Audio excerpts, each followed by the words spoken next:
It is 8:30 and it is February 9th. I'd like to call a meeting to order. First item on the agenda is to acknowledge the minutes from February 2nd. Second. I have a motion and a second. All those in favor, signify by saying aye. Aye. Thank you. The next item is meet with the courthouse maintenance supervisor, which is not currently here. And we'll move on to the next. Next item is to discuss and consider vent switch in bathroom. Now, it doesn't indicate what bathroom, so maybe that would be good if we knew what bathroom. Men's bathroom. On the lower floor? Huh? On the lower floor? Yeah, Okay. I was hoping that Dave would be here so we could discuss that. Mhm. Um,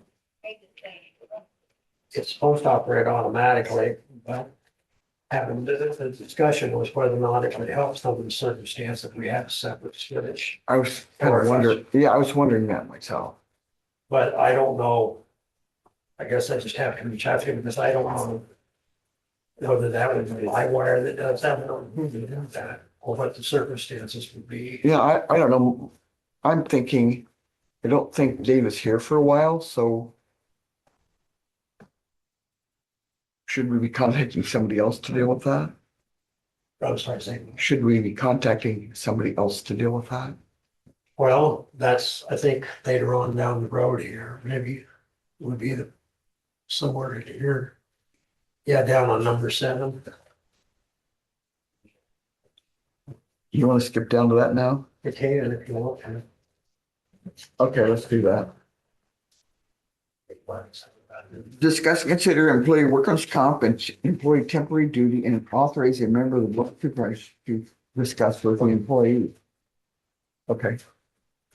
Well, my biggest concern is if an employee is on workman's comp, do we want to then continue to ask them about how to do their job and stuff, or do we just leave them alone? I mean, they get us into any kind of situation. Well, the reason that came up was because we got an email from one Uh-huh. suggesting, what's the term, light duty. Like, yeah. And so I think the question was how we define in that particular position, how we define light duty. Uh-huh. I talked with the county attorney's office to make sure that, so, we keep the names and everything out of it, but that we had the right, since it was our employee, Mhm. to have that conversation. My way of thinking, which I know certainly it can be warped at times, but my way of thinking, being here physically and reaching out to those plumbers or to those electricians or to those, whatever we need to do, but not doing any physical labor. Uh-huh. Uh-huh. To me, that would qualify as light duty, and It then would. we would still keep the current individual that we have, or individuals that we have here Yeah, doing the yeah. janitorial work in that position. And then if there was something that the thought was that maybe something needed to be done or changed or whatever, that could also enlighten our current janitorial staff. That's for what is doing now. My thinking was that, and I don't know exactly how the system works, 'cause I know that they pay him a percentage of his wages, but depending upon, I guess it would have to be worked out on an hourly basis rather than Yeah. the salary. And so I guess the determination for the board would be how many hours a day and what time of the day and that sort of thing. Yeah. So that's why, why that's on there. And I, again, not asking, I don't want any physical labor, but Mhm. making those phone calls, having those conversations Sure, sure. would be beneficial to us. And that would be considered light duty if you Yeah, whatever the reason is, they're off work should not be utilized. and our objective is to, our policy is to return work as soon as possible, but to minimize financial hardship and emotional stress. And in as much as Workman's Comp reached out to us and asked us for, or asked the question, Mhm. so that's, I'm just thinking that, So I'm hearing you say that you would be that supervisor. Was that correct? You seem to be very knowledgeable there. Voluntold. huh? Voluntold. I didn't hear that. I guess because I was talking. Well, probably. Okay, yeah, I have no problem with that. Thank you. Do we need a motion on that to that effect? I would say, yeah. Okay. So but what I want to ask the board is. Yeah. What do they think as far as a time break? 4 hours a day? I mean, what time a day? All right, look back past 2 weeks. How many times has this came up in the conversation with the employee for their help? I'm thinking a couple hours a day. Maybe a range, maybe 2 to 4, just in case. Well, as I said, you want to do it that way, or would it be better to say 10 to 2 or 12 to 2 or something? So you want to be able to make contact with Yeah, I suppose those. that would be right. That'd be dependent upon your schedule, because if you're the go-between. Well, and they've got my number, so that's Yeah, not an yeah, issue. okay. As that part of this. Does it have to be set hours or just, is he willing to take whenever he's needed to do something? I mean, 10 to 2, maybe he doesn't have anything that day pushing. I guess you should have the conversation with Dave on what he's thinking, maybe. I did. Okay. Okay. And the issue, at least as I see it at this point, is if we don't establish something, perimeter, Okay.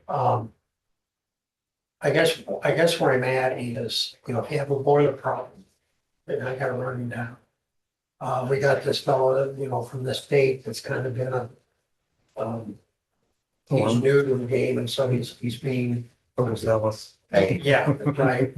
And Dave indicated that, the other day that he's working on that, and I know that he is. I'm just, I'm not saying that it has to be hard and fast and etched in stone. I think, especially for the girls and stuff, if we don't happen to be here, that they know that he's going to be here, Mhm. some set time. When you talk to Workman's Comp about this individual, not mentioning his name, did they indicate, maybe could they give you advice or guidance with that? They didn't indicate any specific time. They just wanted to know about light duty Yeah. availability, because I'm thinking, well, I also think that they're wanting to pay out Less. less. And I also should, I guess, inform the board that, I don't know if you've seen it or not, but we got it in the email. Our mod rate went up. So our workman's comp increased by $52,000. Well, gee So, whiz.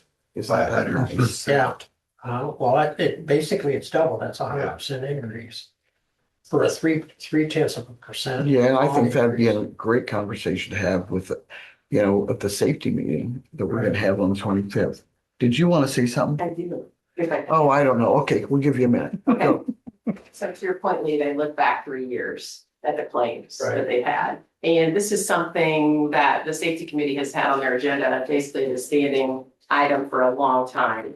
A modified duty, temporary duty policy. So it has to be fair and equitable across the board to all the employees that have been injured or potentially injured and cannot function to their level of previous job.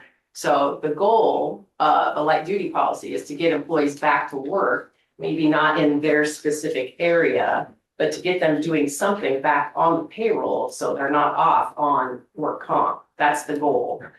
This is something that we talk about frequently. There's pushback from certain departments where they don't have light duty. They don't have to work within their department. They can go to any department and answer your phones, do filing, do data entry, whatever the case may be. So it's not like they have to go back to their departments. But the issue has been historically in the several years I've been involved with this is sometimes the department manager doesn't want to pay for their employee to go to another department to work. Well, it's not just about that department, it's about getting their employee back to work and functioning and not being off on work comp. So I just wanted to say that, and we do have a meeting, I believe it's Wednesday. That is correct. So, and it's at the health department, so That's if correct. anybody, I don't know that's on your guys' agenda, is it on, I'm looking at it, we could add it, oh yeah, it is, so What time is your meeting? it's at 9 o'clock. At the health department. Okay. Can you make that happen? That adjustment on our schedule. It's on there. Yeah, it is. I on haven't your looked at it agenda. yet. Yeah, it's on your agenda. I looked because I couldn't remember. I mean, this is something that we talk about. I mean, we've talked about for years.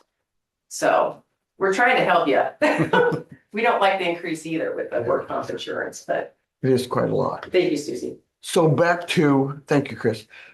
Well, I would like to establish, a set time during the day. Obviously, I would check to see when physical therapy takes place, all of those things to work around the schedule. But I would like to know, if it's only a couple of hours, but still would like to have a set time so that. Yeah, I would say my only drawback would be make sure that time doesn't affect the therapy, the physical Right, therapy. yeah, I agree 100%.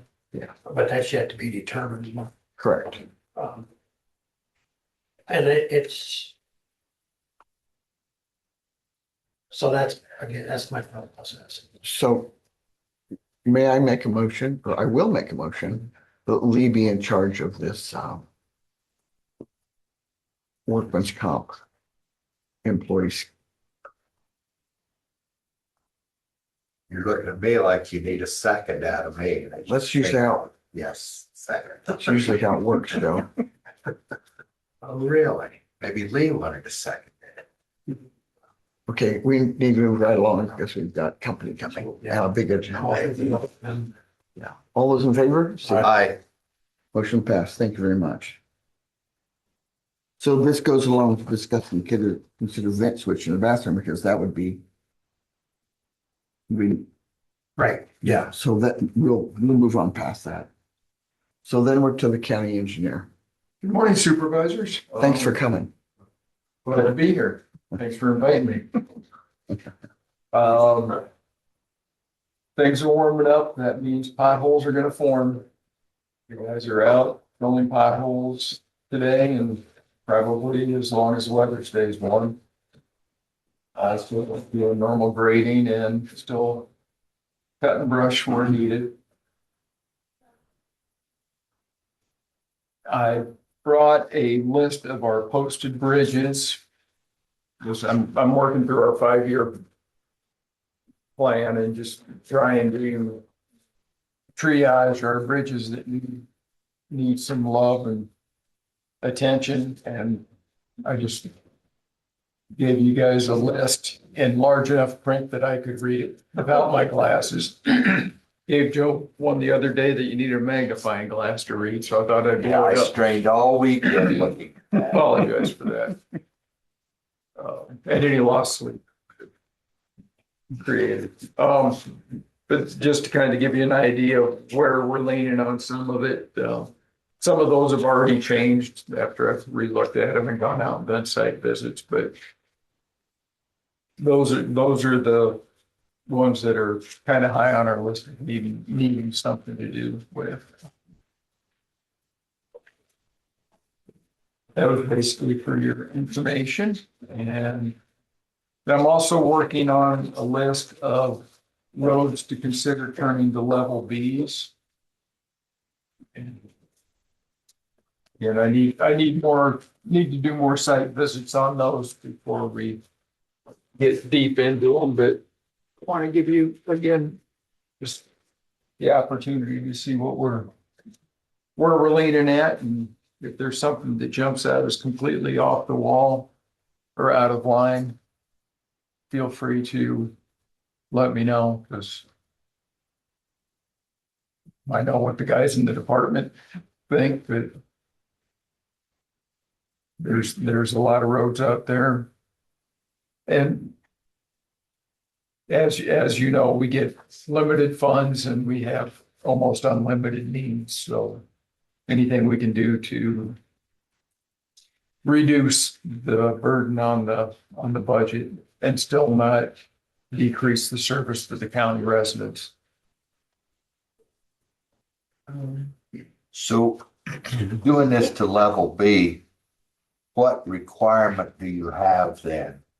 As far as like grading and this, We try to grade the level Bs at least once a year. Usually it's twice, okay. once in the spring, once towards fall. Of course, level Bs are, most of them are dirt roads. We have these young children that like to pair them up when it's muddy. I have seen Susie out there doing that. I was gonna say, I don't think it's just children. In a walker.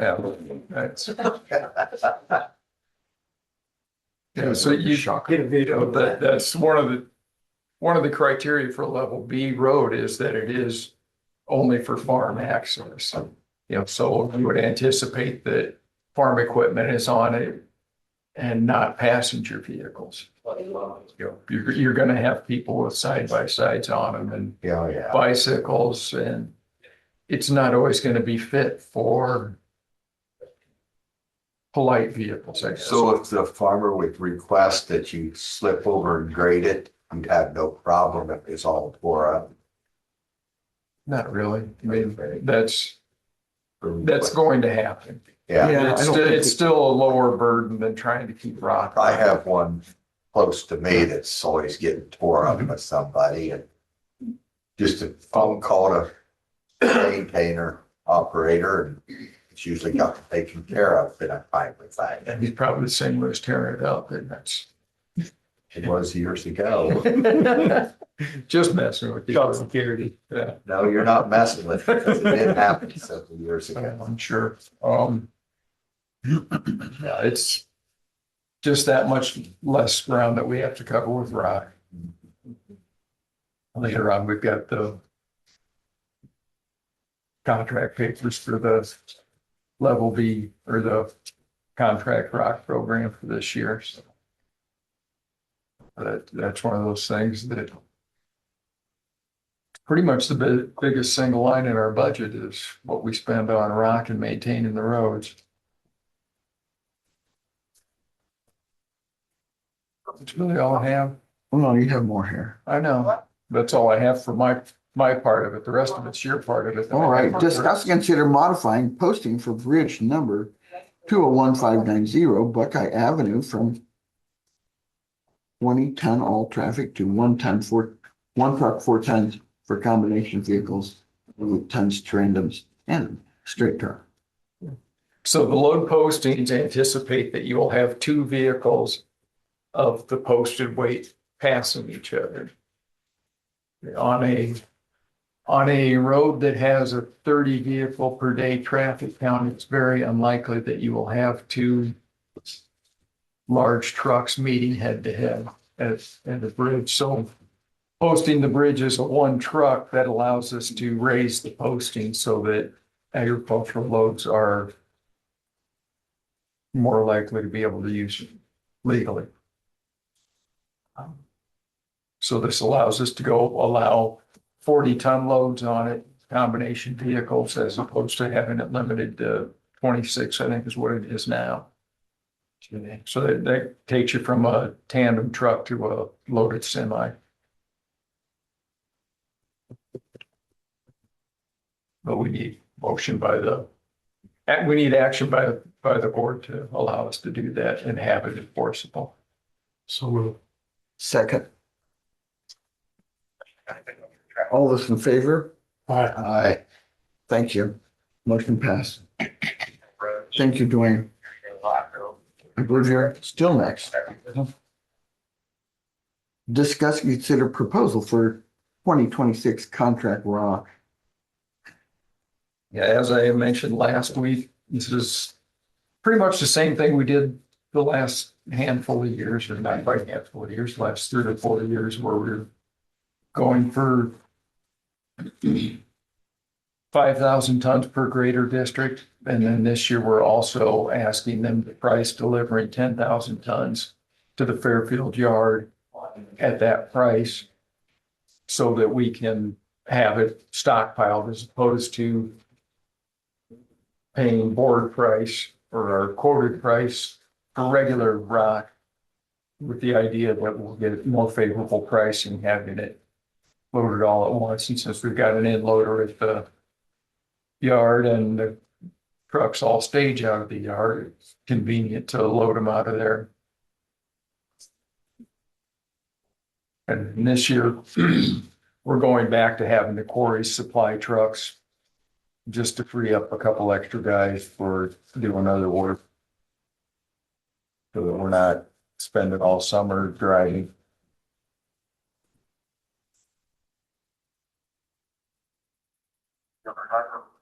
Do you anticipate this will save money by having contract rock hauled over them guys hauling it then, the county Yeah, haul? we, as a, historically, the quarries provide a very low haul rate when they add it to the rock. I never thought I always thought that was kind of unfair to the truckers, that they kind of browbeat them down on what they get to pay, but I don't think it'll cost us any more doing it this way, and it frees up a couple of guys to help on the road crews doing other work is the big thing. I don't know if it'll save us money, but it'll allow us to do more with what we have. So then will you get rid of a belly dumper too? Then we'll keep those because we'll still use those to haul the stockpile rock that we're getting stockpiled into the yard as the guys need it in the greater districts. Those belly dumps are awful convenient. It's nice the way they spread the rock.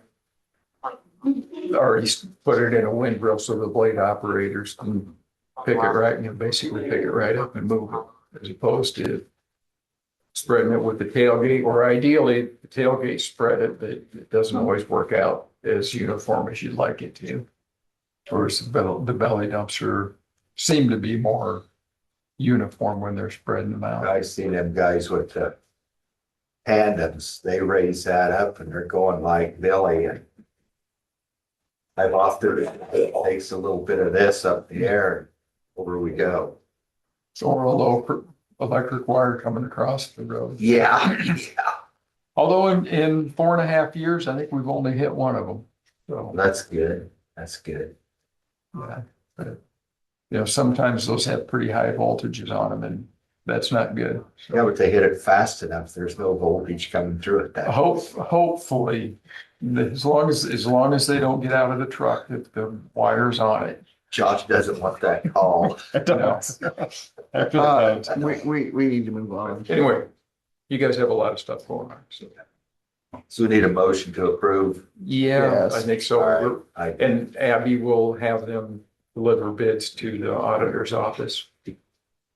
What's the date and time on that? Send it to me. It's on I think it's on the form there. Okay. But yeah, we'll get that to you. Did you make a motion? Yes, I did. Second. We have a motion second. All those in favor signify by saying aye. Motion passed. Madam Chair, just real quick before we lose the engineer. We met, the three of us met this last week. And one of the things that came up in the discussion, well, and obviously you're well aware of it, grateful for all the hard work you've done in that regard. We got the grant funded for 110th. Beacon, so that's Lee, you're talking about the meeting with Farm Bureau, correct? Right. Okay. And during that conversation, there was some concern about potentially turning 125th back to rock. And I would like to see that stay. Seems to me that we can put a seal over that. It's got a good base. And I don't see that it would be any, in the long run, any more expensive to maintain that way than it would be to tear it back to rock and add rock and stuff to it. Especially when we're talking about taking some Mhm. and turning them back to to level B maintenance roads. So just, I don't know what's in your plan and I don't know what your intent was, but I did know that there was some concern from our agricultural community. Excuse me. And I realize that it's always had the moniker of the road to nowhere, but our ag community does use it a lot. And I don't know if there's something in the works where we would ribbon tie 125th and 110th with butternut or not, but since it's already rock. But anyway, I would definitely like to see 125th stay. I just want to see along. Yeah, when we get the money to address that road, we will do the same thing that we intend to do on Birch over from pretty much from the entrance to the school south. Every joint in that road is deteriorating. In a couple of years, we'll do a patch job on Birch to patch those, and then we'll take a look at it, but depending on how the farm to market fund goes, because we get a little bit more in that every year, so it's going a little bit further. The ideal way to handle that, or the lowest cost way to handle that, would be to put a layer of rock over it to build the crown back up, because that's a fairly flat road. So we'll want to get that barn roof section up there so the water gets off of it, and then put a double chip seal over that. And, you know, the cement underneath will provide the structure to hold everything in place, provide the support, and then the chip seal with the slope on it should provide a pretty good long-term pavement for it. I was approached with that same idea or whatever. I just dismissed it as another rumor. People like to get rumors started, and I thought, there's no way that will ever turn back to law. I may have made the comment at one time that, you know, that wouldn't be a bad thing for that to happen, because we've got 170 miles of pavement. And if you look at the other counties in the southern two tiers of Iowa, we've got about 50% more pavement than a lot of them. You know, and that's a big expense for maintenance. But you cross the border on south, and there's a lot more chip seal and stuff, so. Yeah. Right, so We want to get ahead, we want to stay ahead of. we're doing what we can with what we have. Thank you for that. The next item on the agenda is discuss and consider Aurora Farm subdivision. Is anybody here from Aurora Farm?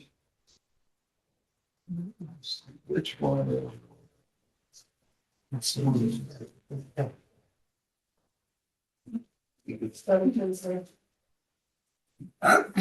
What'd you say? Adam? Yeah, I know. Yeah, are they here? No. Okay, the property owner right now has a separate lot for his house that is only 0.6 of an acre, maybe. And and then they own another parcel that is roughly 30-ish acres. So they're gonna take, their idea is to take about 3.5, 4 acres off of that 30 so that they have a larger property around the farmhouse. And then the rest of it would maintain as the ag land. And this is over on Kale, I believe. Yes. So this would be what they've got now, and Yeah, they're just gonna add that. Exactly, and then they also own this bigger stretch. I make a motion.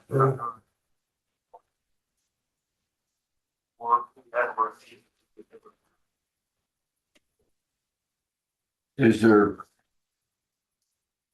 promise that it's gonna stay ag land, or be planning to develop it in the future? Because we have a subdivision ordinance that it has to be a 55 CSR or above.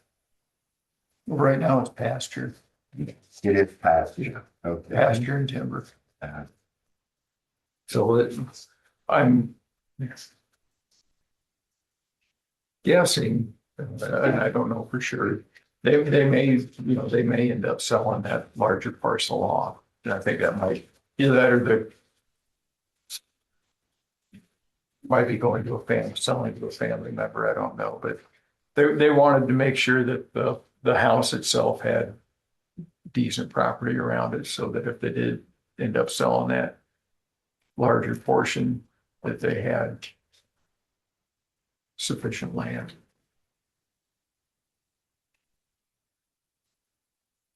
Well, then is there, the house portion that they're gonna keep, is that next to a road? Yeah, it's or- right on Cale. Right on, okay, okay. That's why it's a minor, why it qualifies as a minor subdivision. Because they don't have to do any interior improvements, both properties front on Cale. I seen that someplace, I don't have this. Is it mixed in? Well, Abby, okay, I didn't find it. How far back there?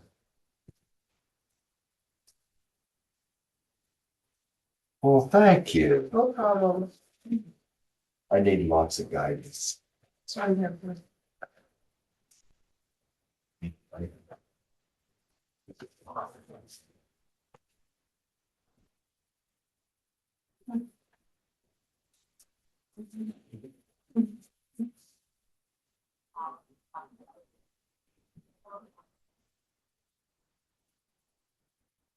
So is there anybody good representing it, or are you doing? I guess if it's here, that's why I hung out, because I've been what, made a copy of the plat so that I can let you know what was happening or what their intent was. Well, I would like to talk to them to find out That's it more. right what there. they're at. Yeah, that's the existing. That's the existing, Yeah. yes. So pretty much all they're doing is moving the lot lines.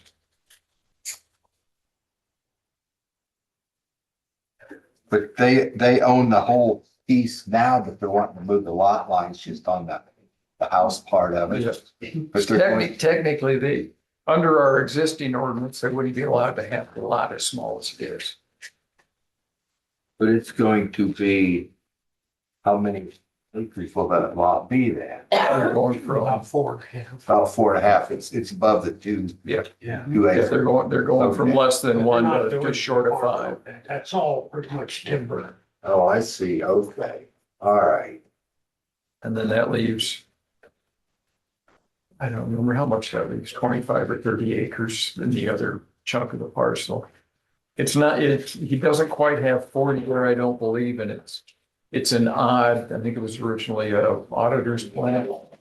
It's like the, Yeah, Yeah, just under, because it's kind of an odd shaped it is, parcel. it definitely is. And it's just under 48 acres. Then so they're taking roughly 4 acres out of it. Okay,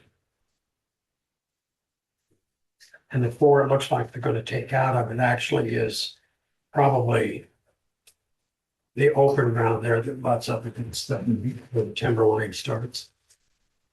There's a pond on it. I don't know that it's might be a waste lagoon, I don't know, but I think it's a pond. yeah. if it's gonna stay into agriculture or whatever, I seem to be okay with that, but if it's planned for housing development, I'm Well, if not. they do that, then that'd have to be another, They'd have that'd to have come to come back before to the board, us. yes. Okay, I believe currently they run sort of organic operation, organic farming. so do you know about it? I mean, do you have any more information to share with us? No, other than what you have, that's all I know. Well, you mentioned organic, that's why I don't see anything about that on here. I'm not sure they still do that, so they did, at least. Okay, If we don't ask them what they're going to do, we just tell them what they can't do. That's right. As long as they stay within the what they can and don't cross over into what they can't, we don't have a whole lot of say in it. If it had been just a normal 40-acre parcel, quarter, it would have been a simple split and would have come before the board.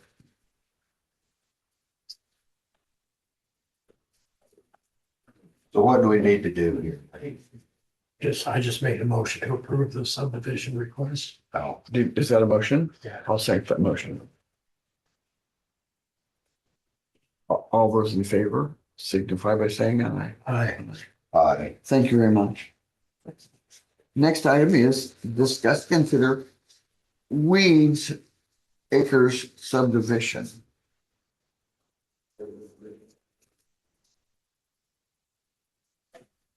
And again, this is a existing parcel that they're selling to the adjoining landowner. But because it crosses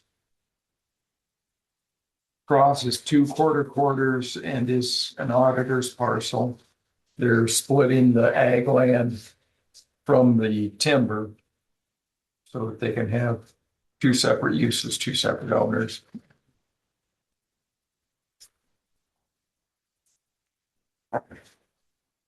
You don't anticipate, again, no anticipated building on it.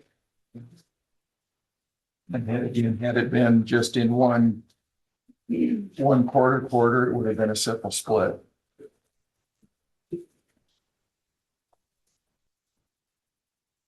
The way our ordinance reads, if it's an existing lot,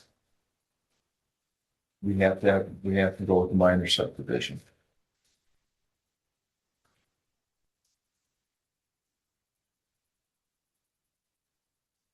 Oops. You,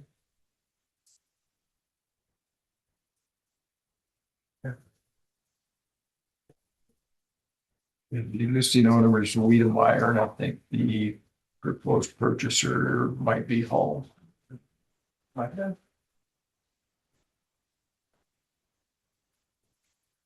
since Brookville.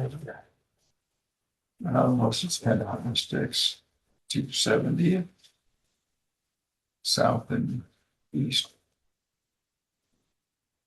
I thought it was Cedar clear Township. down in Cedar, go down Cedar Township, almost to Boundary County.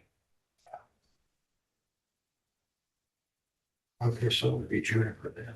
This is agriculture. I was busy doing that. This is gonna be agriculture again, correct? Yeah,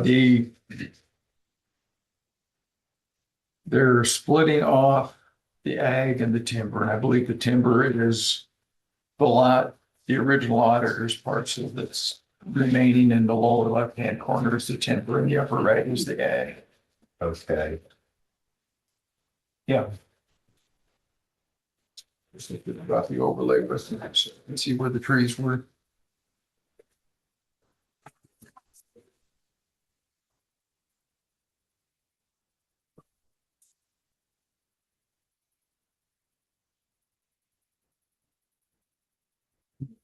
They already have existing driveways and easements, so. They're not doing anything fancy here, just splitting trees from the row crops.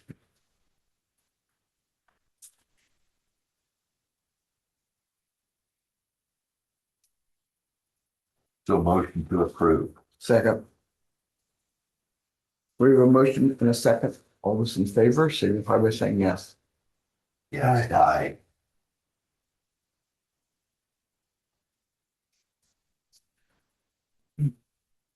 The next item on the agenda is to meet with Agriland FS to discuss diesel fuel. Is anybody here from Agriland? Right behind you. Was that echo? Did you hear that? I behind you. I'm Ryan with Agriland FS out of Fairfield. This is Doyle. He's our fuel sales. I'm gonna let him kind of talk more on the fuel side because he knows more about it than I do. I'm more agronomy, so I'll let him. So for my voice, we just want the opportunity to be able to bid fuel with you guys on how you guys typically bid your fuel. Well, we did bid it last year and we currently have a 2-year contract with this successful bidder. You guys did bid it. I didn't bid it. Well, Agriland Farm Service bid it. So, we will bid it again for, in June of 2027 for a 2-year contract. Is that bid on Opus or? No, we'll just, I think the last time we just called you guys and requested a quote. Or load then, or, No, we haven't laid out in the, because we bid, route on our satellite sheds. gotcha. Same thing for the yard. And, whoever's doing it now, do they do an inspection on the tanks? No, Okay. That's something that we do offer. yeah, we just, replaced all of the tanks because we had an issue with them. Yes, 3 of them. Yeah. So that's one thing I just wanted to bring up, that when we drop fuel, we will inspect the tanks. Appreciate that. But yeah, we'll contact you guys and ask you again for quotes, because that's the reason we've been getting from Elliott, or it was Cobb prior to Elliott for years solely. And when Joe got on the board, he asked us, well, why don't you guys bid the fuel? And my comment was, well, we never had, you know, they, at least not in Scott's term prior to me, I don't believe, but, so we looked into it and I know years back they were bidding the fuel, and I just presumed they still were. That's why I asked you. they didn't have any, they didn't have anything in place for that when I got there. Because I know some counties, they'll like bid every week or every time they get fuel. So, Yeah, well, a lot of counties get tanker loads and we never get tanker loads. because I know I do Davis County, we bid tanker loads plus, the greater drops every time. So, Yeah, we're just on the route. We have, well, now we have 1,000-gallon tanks. Prior to that, we had 500-gallon tanks, so might be more beneficial to look at that, but you know, usually it's, you know, 100 gallons here, 200 gallons there as the route goes. I think we got the bid. What do? They put in so many cents over the rack price? Yeah. That's the way they do it. Yeah. So it'll fluctuate throughout the year then? Yeah. With Way fuel, okay. Yeah. I thought that was. Yeah, and we'll spot check with the rack price just to make sure they're not lying to us. Sure. Yeah, Yeah, heard that they didn't have a math error. well, if they try to pull that, it'd be a good reason to not even ask them to bid the next time. They're gonna try to pull that on you. Yeah, so I wouldn't anticipate that would happen. Thanks, you guys, for I coming. just wanted to come. Yeah, absolutely. Thank you. Appreciate it. Thank you. Thank you. We'll be in contact. Okay.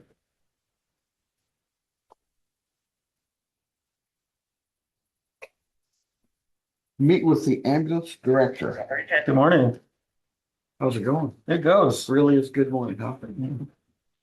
Always a good morning when I get to see all of your smiling faces. Thank you. Thank you. Right? Not quite. You did drink it early? Yeah, there. I'm sharing what she's got. Got to get through the Mondays.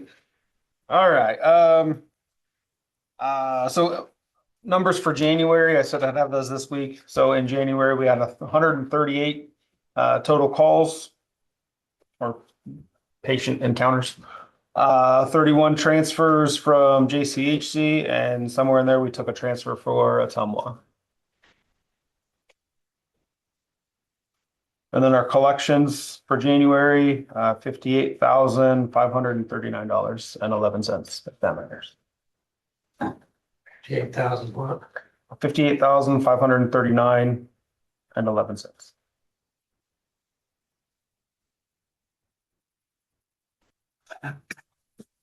Staffing, we're still fully staffed.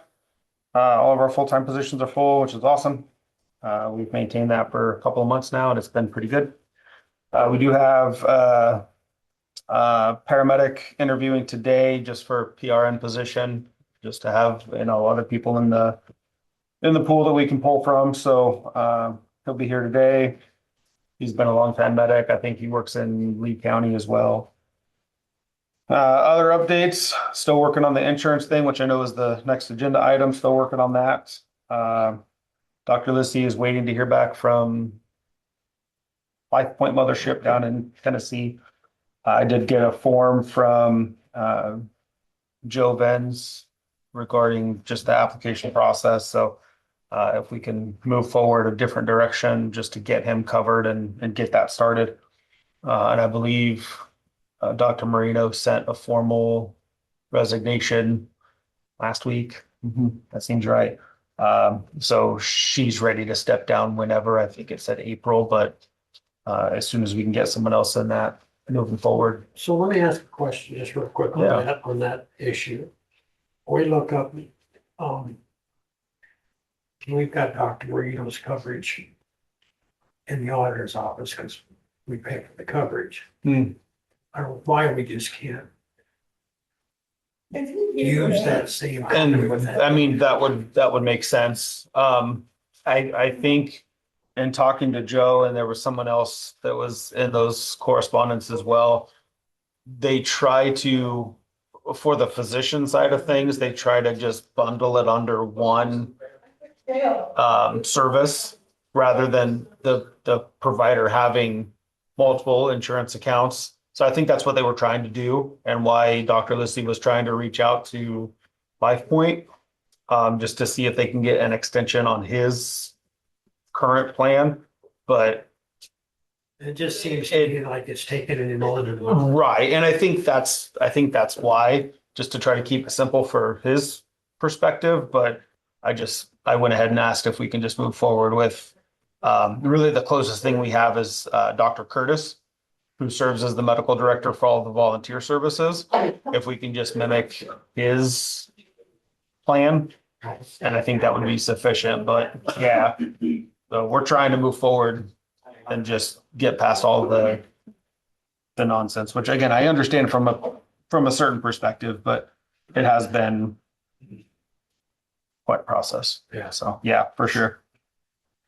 Other than that, I finally spoke with the EMS Bureau regarding the training program.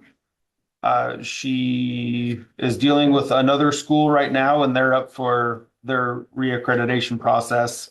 I think she said they have a site visit next month, but then we are on her radar after that. So it has been a long process, longer than I anticipated, but we are still moving forward slowly. I do have a few updates to send to her and a few other things I need to do, but hopefully within the next couple months, we'll have a solid plan moving forward. So we'll know for sure whether we're approved or not soon, within a couple months. So other than that, that's all I've got. Thank you very much. Yeah. Thank you, Joe. I think, you're just in time. Am I? Next item on the agenda, discuss and consider a resolution in the Jefferson County Sheriff's Office for a step increase for Addison Knack. I'm sure glad you're doing We'll have a training later. that. Okay, thank you. Motion to approve. We have a motion to approve. I'll second that, or I'll let, one of us will. All those in Whoever favor? puts down. Okay. Motion and second, all those in favor, signify by saying aye. Aye. We're in here 30 seconds. 30, yeah, that's quick. So yeah, she started a year ago at a reduced rate, so that's normal Nice. correction officer pay. Thank you. Thanks, Bart.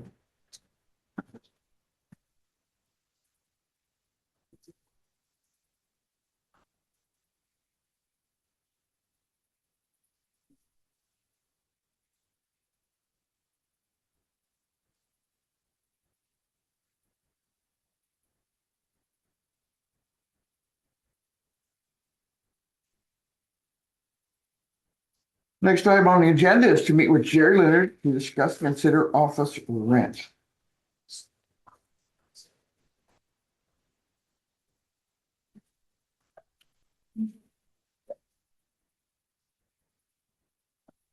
Hey, good morning, everybody.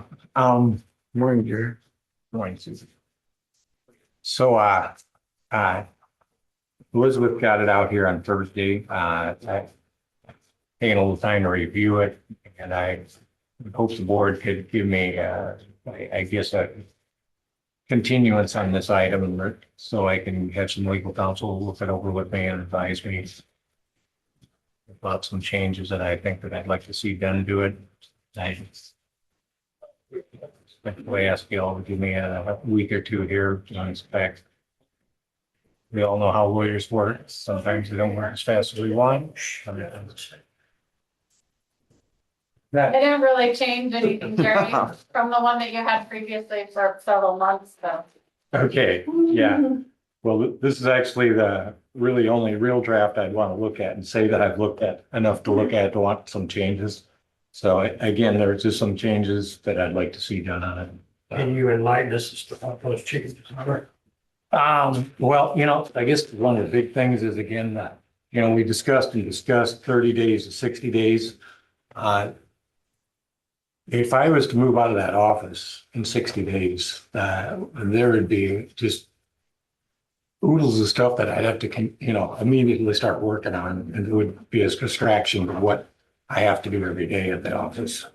So I don't know whether or not that 60 days would allow me to go to another facility, set up the server, set up the domain, and then also notify all the contractors, all the people that I do work with the state, how we're going to deal with the file moving of the office if we move out, or if I had to move out.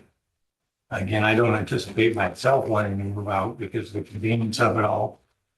Well, and I get where it's come from. I'm not trying to be argumentative, but when I read it, it talks about a notice not less than 60 days. That doesn't mean that you have to be out in 60 days. So what that essentially is saying is that if you're wanting to be out, that the notice has to be given no less than 60 days. But the arrangements or the agreement, am I wrong? It can be, I could include some language if you want some additional time, like or upon agreement between the parties or something of that nature, or, if you want 90 days, it's really up to you. and it says which shall be no earlier than 60 days after the date of notice, which says to me that gives us flexibility to say, okay, 90 days. Yeah, right. It's just saying that if one party or the other in writing at least 60 days prior, and then it says that it shall be no earlier than 60 days. Right. So the minimum would be 60. Right, yeah, and that's probably where it falls right there, Lee, is the minimum. Like if it was a minimum thing, then again, it would, all suddenly I'd have to start to look for a place again. No, what it says is no earlier than 60 days, meaning it would have to at least be 60 days, but doesn't mean it couldn't be longer.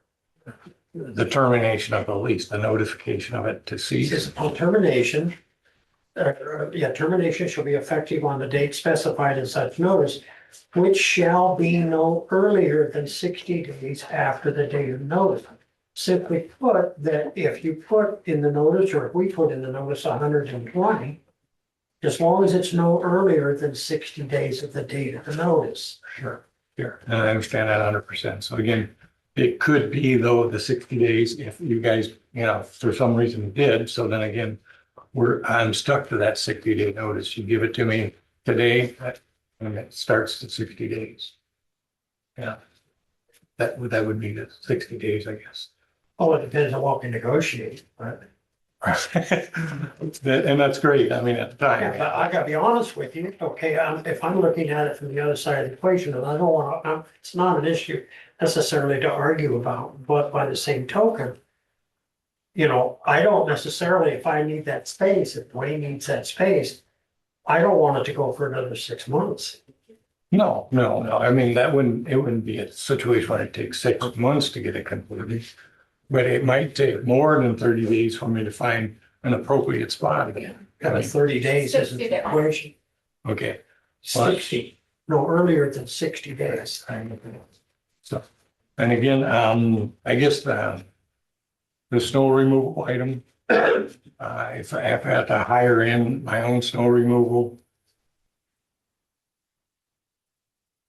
to maintain the sidewalks, the premises. You're out at the county yards.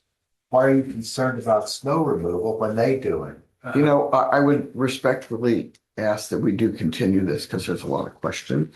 My question, and I know Chris has a question, but I'm first. This notice doesn't indicate, or is it working days or is it calendar days? What are you talking about? Because you can get caught up in a situation here. And ISAC is here, so That is a good point, Suzie. Thanks for bringing that up. it's just, if you don't have it, it seems to always come up. Chris, you want to say something? I just was asking for clarification since Jerry and I both report to the Board of Health. Is this just for the rent? Is this a whole new contract? No, it's just for the rent. Okay, all right. I just was asking for clarification. Thank you. That's it. That's all I had. That was a record. I know, write that down too. Well, yeah, I mean, certainly he can have his attorney, but I'm going on the record right now, so when you have your conversation with your attorney, you explain this, it's my building. Okay, and it will be leased according to what I want, not what your attorney wants. What do you mean what you want? You mean what the county wants? Yeah. Yes. Okay, Yeah. I'm just curious. There you go. Well, no, I'm not, what I'm saying is that I'm not going to lock the county into some lease that we can't get out of or some arrangements that can't be made. I think we would all three agree on that. Yeah, I think we all four would agree on that. Yeah. Yeah, for sure. Yeah. Hi, Steve. At any rate, I do think that continuance would be good in the circumstances. And I can let you know, Suzie, when I can get it back to y'all and we can start reading. Well, we're not having a meeting next month, so next Monday would work. But probably the following Monday. Yes. Yeah, Yeah. I think that would work good. Yeah. But Jerry, I would like that to be here and done. Yeah, And deal so with would I, it. so would I. Let's get this thing behind us Okay. all. Great. Obviously, I hope it goes without saying that I'm here if any of you, Jerry included, if you guys have specific amendments or additions that you want, I can just track changes so everybody can see what the suggestions are. Just let me know. Okay. Great. Thank you. Yeah, thanks, we'll do it. Thanks. Yeah. Oh, yeah. Okay, Do we have enough? Somebody- I think. Yeah, but it's 9:30 on that day. I know. You don't know how much time he's gonna take, but I would like to be involved. Asking. Dave, would a couple minutes be enough time, or would you like for you to come up here and talk to us? I'll do a couple minutes. Perfect. Come on up. Because we have a 9:30 meeting. Oh, We have to. I'll make it short for you. First of Was all, everybody use the word short?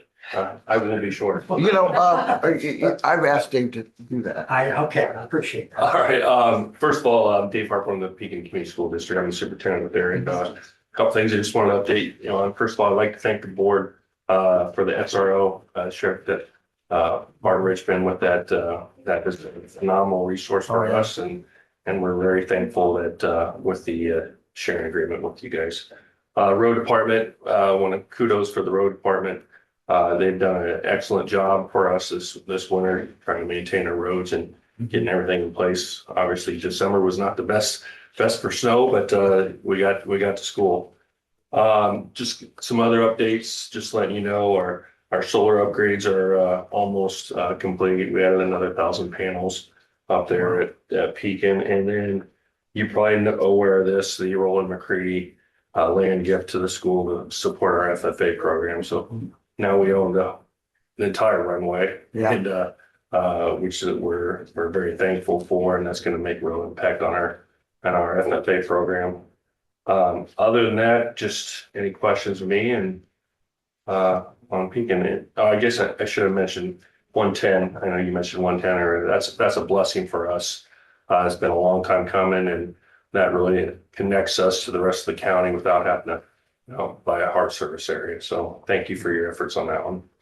Thank you for coming today. I think I've known you for several years, and you always do a great job with the schools you're at. All right, well, thank you. I just want to say I graduated from Pekin 50 some years ago. What year? 72. 72, Dave Seidel's still there. Yeah. Yeah, oh yeah, oh yeah.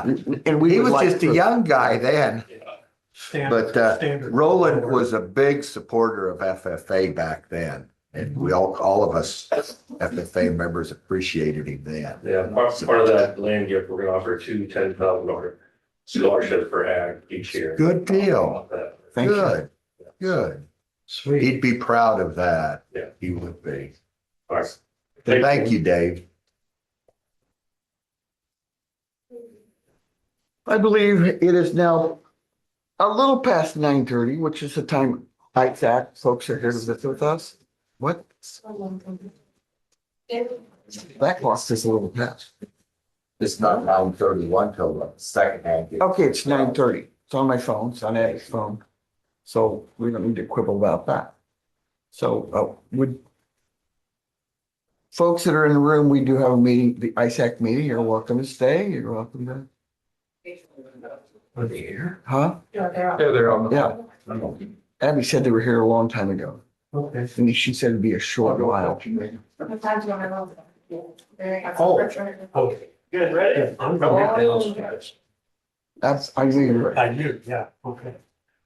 It's a safety issue. Yes, it is. We have materials. But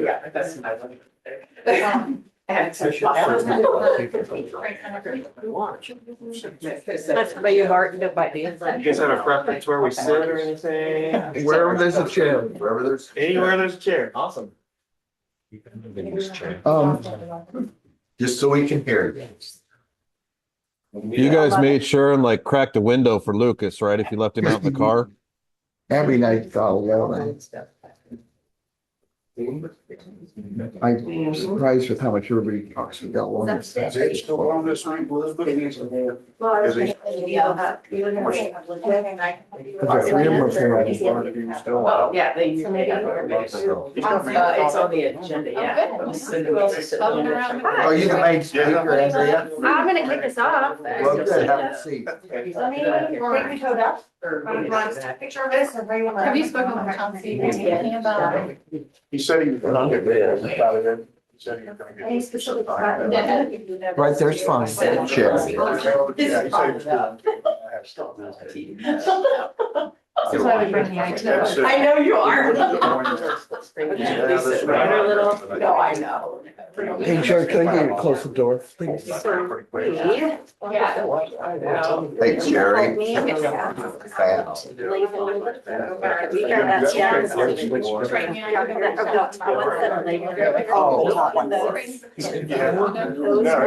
Those are extras. You feel like you.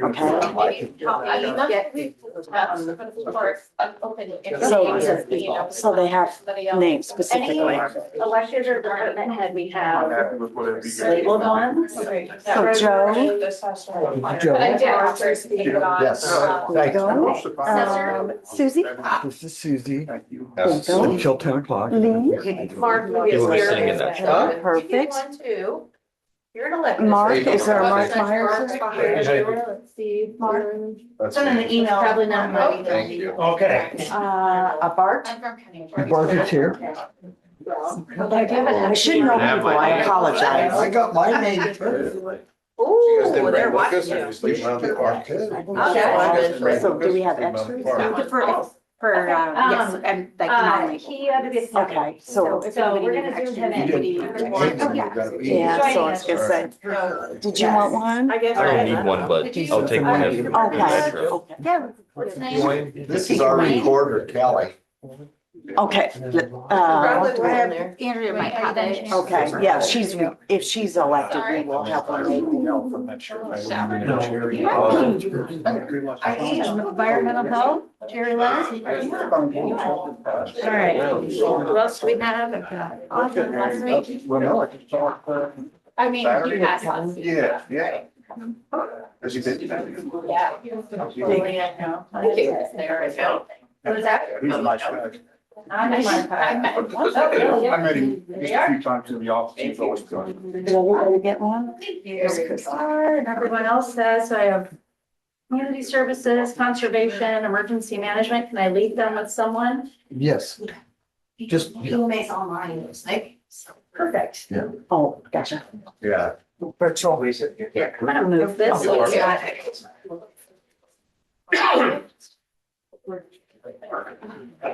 Cool. And we brought the bird.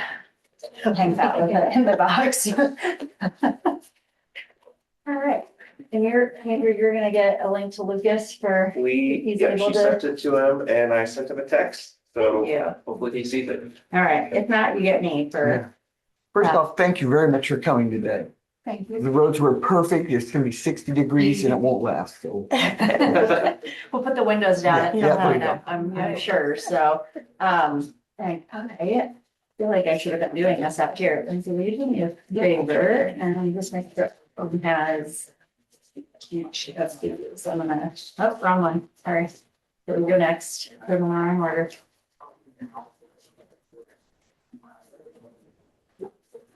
Okay, so. Thank you for having us. I am Andrea Woodard, Executive Director at ISAC, and go ahead, just grab that. For Tammy and Amber, as you would. We're doing 99 County Tour, and this is our 22nd county.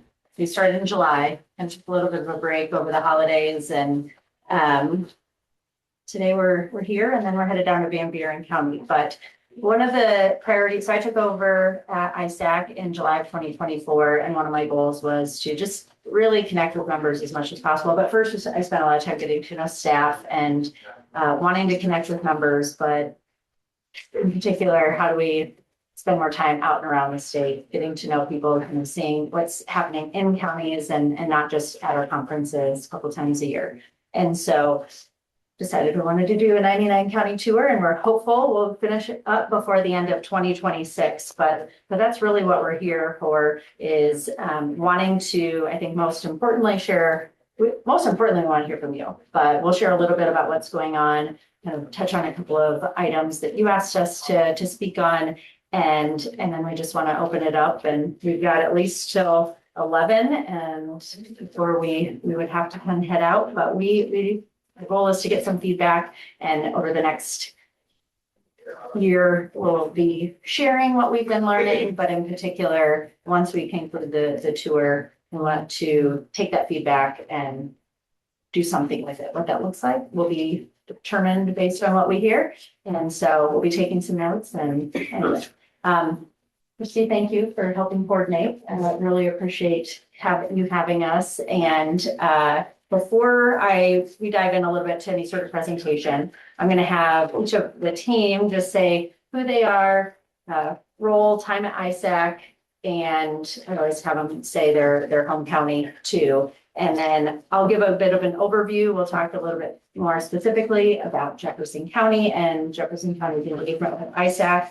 We'll touch on the topics that you all had requested we touch on, plus some more, and then we'll just open it up for the group. So I said Andrea Woodard, Executive Director, and it's been 18 months at ISAC, and I grew up in rural Lynn County on the farm on the south side of the county. So that's my home county.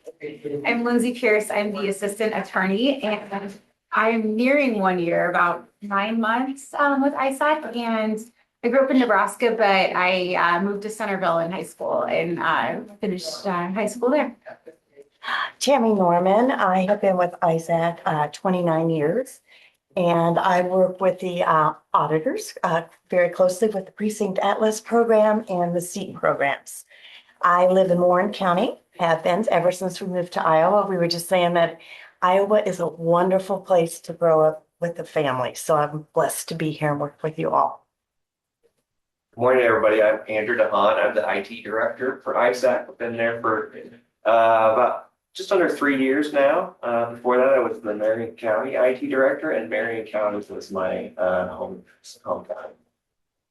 And if Lucas ends up joining us, he can certainly do his own introduction, but Lucas Bankin is in our government relations team, spends this time of year at the Capitol full-time, God bless him and Jamie. And Lucas is originally from Wright County, as former county supervisor. So anyway, that will be the team you get to hear from today. And if there are any other questions that for some reason we can't answer, we'll make sure to get you the answers. So a little bit about just ISAC. Hopefully everyone is plugged in and engaged and aware to some degree. The mission of ISAC is to promote responsible and effective county government for the people of Iowa.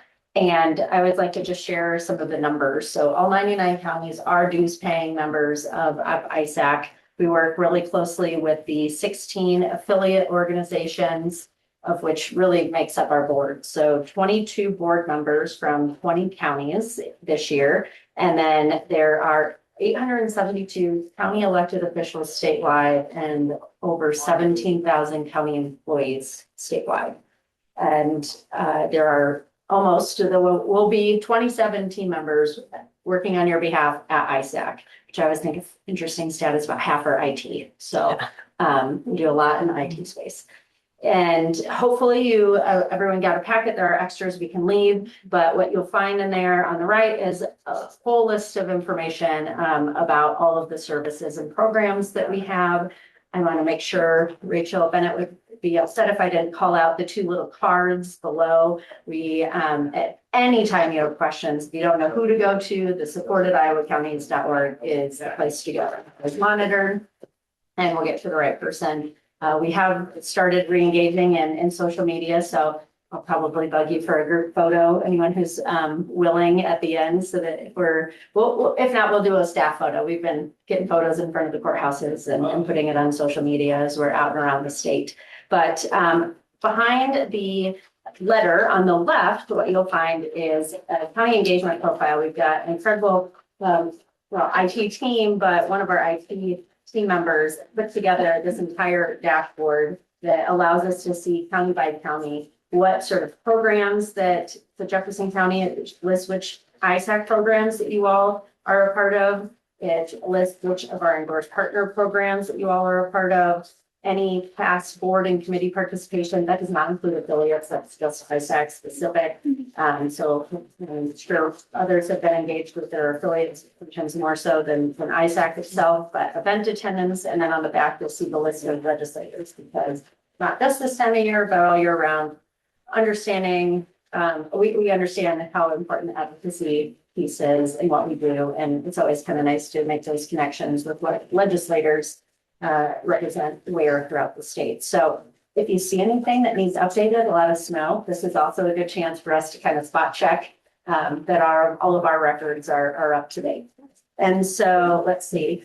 I think the only other thing I wanted to mention before we share a little bit about some of the programs, actually, I might have covered it all. So with that, I mentioned how government relations and IPAC were the 2 items that you all asked us to cover. So our plan at this point, and when Lucas joins, we actually leave government relations till the end because it usually takes up the oxygen once we start talking about the legislature. But we'll have Tammy talk a little bit about IPAC. Lindsay will touch on some of the legal services that we provide at ISAC. Andrew will touch on IT. Hopefully Lucas will join remotely for a legislative update. And if there's anything else you want us to cover, that's what we're here for. So Tammy, you want to go?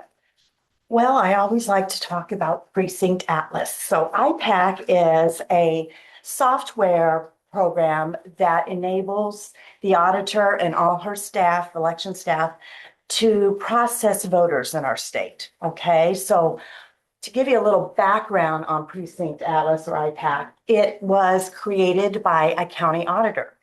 So back in 2008, when they started to have election day registrations, Sarah Gordo, county auditor, then decided that his PEOs were struggling with processing these newly, election day registrations. So he worked with his IT team and they came up with a poll book software system that enables PEOs, precinct election officials. So those are the people that when you go to the poll on election day that help process you to vote. Okay. Well, as we know, over the years, elections used to be pretty simple, right? You just kind of went in, got your card, told them where you were, signed the book, right? And got your ballot. Well, now with over the years, election laws have changed and change almost annually. So one of the things that's nice for the auditor, their election staff, and the PEOs in processing voters is to make sure you have a software that enables it to be up to date with whatever the election laws are. So the precinct atlas is owned by the members.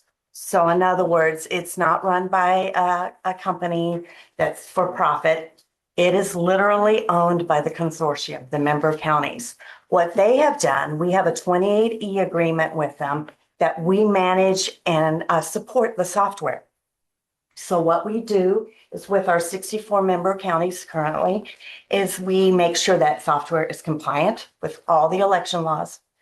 In Iowa, we don't care about anybody else right now, right? We care only about our state. So we make sure the software is compliant, and then we push it out annually, software updates for the election law changes or enhancements. So what you do is they would put that now either on a laptop or an iPad. It can be online or offline.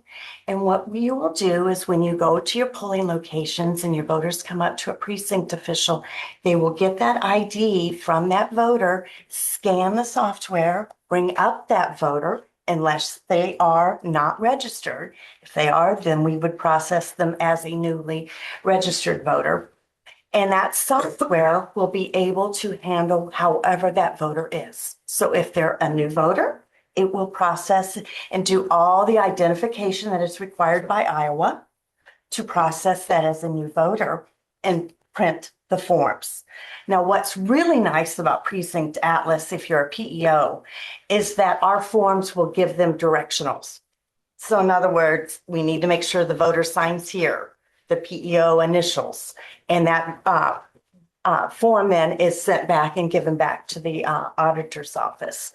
So what I love and I'm very proud of, and I tell this every time I train PEOs, is that we can process any voter in the state of Iowa. So in other words, if you have a provisional voter, we can help you with that. If you're a new voter, if you're a voter with a name or address change, that can help that PEO properly process the voter.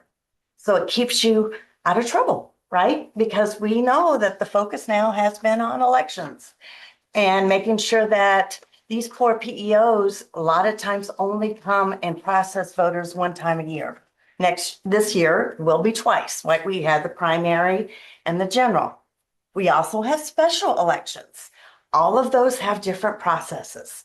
So that's where it's important to have a poll book to help your precinct election officials process those voters properly. And as you can tell, I'm very proud of that. I've worked very closely with the auditors and election officials. And I want to say one thing. We need to be proud of our state. We do elections the way they should be done. We have paper trails. We have the process that we have ballots that can be, if they're audited, we audit every election. Christy can attest to that there's processes that we go through, that everything is balanced and accounted for. So don't ever let people give you a rough time about elections, because in Iowa, we do it right. And I want to take a moment and thank Christy and her staff for the process of elections, because I did not realize till I took this job how many elections there really are. There are a lot of specials. We have them almost every month, and people don't know that. The general public thinks that there's maybe one or two elections, right? The presidential one usually is everyone knows about, or the governor, right? So those two general election cycles, but you have the city schools, and you also have specials that are for vacancies, filling vacancies for a city, for a county, for a school board. All those go through the auditor's office. So that is a very quick overview of Precinct Atlas. They pay annual dues every year to be a member. Those dues are minimal.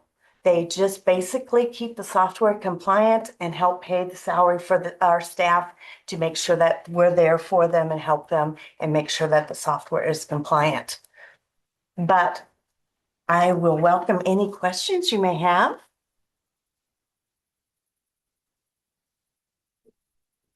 Everybody's smiling. Well, I just want to say that it has been an honor to learn about the Precinct Atlas program, to be a part of it, to work with county officials, because you guys are where the rubber meets the road. You guys can't hide from people. They see you at the coffee shop, they see you at the grocery store, and you guys are the ones that you handle that. And I really, really have met, that's why I've been here 29 years, is because I have truly enjoyed working with county officials. In fact, one of my very first jobs was for a county sheriff back in Missouri. So I want to thank you, take a moment to thank you for allowing us to be here today, but also thank you for what you do in your jobs. It's not a very, I say it's a calling. You don't do it for the money, do you? No, you do it to help people. And so thank you for being paid. But I also have a couple folders that I'm going to leave for Christy that I can be happy to come back. Some of the counties, we had to do an upgrade. Windows 10 is no longer supported, so we have to now go to Windows 11. Some hardware is not able to do that. So I'm going to leave this with Christy. For her, I would be happy to come back and show you the different hardware options. One thing that I'm very proud about Precinct Atlas is that we keep in mind that you have budgets, and money is tight. And so we try to do everything we can to find affordable options that still work very well. Thank you, Kristen. Thanks, Melanie. Thank you. You want to touch on some of the legal services? Yeah, so my name's Lindsay and I am one of the attorneys at ISAC. And we provide internal legal services for ISAC, but we also support our member counties as well. So I feel free to reach out to us if you have any questions. We answer a lot of code questions.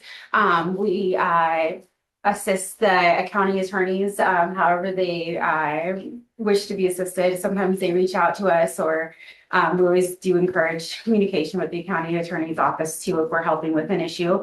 But I know I saw we have public health in here. We're also working with opioid settlement funds as well. So we have a webinar coming up next month for hopefully some good information sharing between counties on how the money is being spent. But feel free to reach out to us anytime with any questions that you may have. We're always happy to help any way that we can. Questions for Lindsay? Andrew, you want to talk IT? Sure. I'll switch with you. Is there anything specific you guys want to know about before I talk about a few things in IT? Well, are you guys a Solutions County or Tyler County? Tyler, okay. So at ISAC, we have identified a few things from a technology standpoint that counties have really been struggling with, especially in the IT space. And one of those things is your support for your Tyler product, which, by the way, if misery loves company, everybody that has Tyler is experiencing the same thing, which is very poor support, right?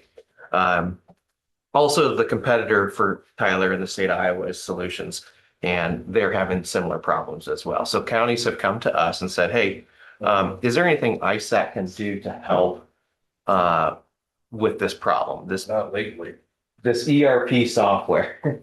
Yeah, so this is a problem, right? Like you can't do business, you can't collect taxes, can't do payroll without this ERP software, right? And there's really only about two options in the state, so Tyler and Solutions. So what we have done is we've said, you know, what if we would bring in maybe a third option? What if we would work with some of these companies to help be that voice to maybe improve their service? So we did do that recently. We took a task force together, which was made up of all county officials, one from each office, from each software product. So there was a Tyler auditor, there was a Solutions auditor, there was a Tyler supervisor, So we had every office representative in our task force, and the task force decided to do was, how about we do an RFP to see if there's a better, maybe another company that might come into Iowa and serve this. So we did that, and turns out there is another company that's interested in coming into Iowa. So we are currently in negotiations with a company called Regov to come into Iowa to be a third option. So that's great. We are hoping to have that contract negotiated out here this month, and then we can make an announcement probably shortly after that if we end up getting that going. And the way that ISAC will be working with Regov specifically is to bring in all the requirements. You know, every office has all these various requirements for their software to work. The auditors need to do all the payroll and things. The treasurers need to be able to collect taxes. Every office has all their requirements. So they are a software company that does this out of another state. They would like to come into Iowa. So we're hoping that that will help with competition. That should help improve. The other thing the task force asked us to do is specifically with Tyler Technologies to become the tier 1 support for Tyler Technologies. So we're doing both things. We're going to bring Regov in and be that third option. But then also we'd like to get into a contract with Tyler where ISAC itself will be tier 1 support. So, hey, the first call, I'm having a problem with my Tyler software. My first call is going to land in an Iowa at one of our staff. And they're going to be trained on Tyler Technologies. And Tyler recognizes that they have a problem. They recognize that their support has been so bad that their customers are upset with them. So they came to the table with a great proposal for us to do that. So we're going down both paths at the same time, knowing that there's about 60 counties in Iowa that use Tyler. That's a pretty big customer base. There's a lot of people with problems there. So we're hoping to help both people. So I'll stop right there. Any questions on what we're kind of doing with the software task force? There's 6 counties that have signed up for Regov right now. I think there's 5 or 6. Yeah. Are they just solution users? Is that who you're kind of getting the bulk of their? So that's kind of their starting point to bring in a lot of those solutions counties. But once they kind of have that product running and going, then I think we hope that it's going to be a viable alternative if Tyler counties want to switch. We're not, since we're going to be helping both software, we can't get into the competitive part of it. They've got their salespeople. They can try to sell that to you. Which one's ISAC's preferred vendor? They're both going to be preferred vendors. So that's why we can't tell you one way or the other. Yeah. So we're trying to offer options. You know, our goal at ISAC is to improve the ERP software for counties, whatever you're using. So if you choose to use and Solutions wasn't particularly interested in being that other option. Solutions isn't particularly interested in anything, are they? So we have chosen to enter into negotiations with Regov and Tyler. So those were the good options that worked well for us. So we're hoping to help improve your support. Now, we're a few months out on some of these things yet, but we're actively working on that stuff right now. Talking to the guys at Regov, they really want to put an emphasis on the one-to-one thing. Mhm. I think they understand just as well as the rest of us do that the easiest way I know to say it is if I got a problem, I want to talk to the head of the horse. Otherwise, everybody ends up looking like the horse's ass. So they're big proponents for that. Yeah. And Tyler is a premium product. It's expensive. And the good news is that, you know, they're serving county government, and so that information is public information. So it's not hard for people to compete with each other on price. It's not hard to figure out what they're paying. So, we're hopeful that bringing in a third option will help with price as well. It's probably not going to decrease your cost, but maybe we can slow down the increase, which we've all seen in technology. I mean, prices are they're going up so fast that it's really hard for county governments to keep up with really any technology, even to buying computers and things. They're going up so fast. So, I think we basically budget about 5% up a year on basic IT service, but Yeah. ReGov has nothing to do with the recorder's office and their Tyler product, so you're just talking Yeah. ERP and basically the money on things like that. So yep. there's no real fix yet for the recorder's office when they have issues, right? Right. So that is definitely something that we the recorders were part of this software task force as well. That is something we definitely want to address as well. With both Tyler as well as so the Eagle recorder, as well as ReGov has been tasked as part of the task force to have recorder specific parts and pieces to it. It's you guys are a little bit more It's gonna be a difficult. long time before they get a finished product for us to be looking at. I'll be out of office way before that happens. So yeah, so their target is about 18 months to 2 years to have a product. Being in the software business, that's very aggressive. So it might be longer than that, I'd say realistically. it probably will be, Yeah, considering all the ins and outs and the things and all the technology that goes into that right now. yep, Because there's other places that are trying to decide that, you know, they want to get into the business too, but yep, the product is just not there.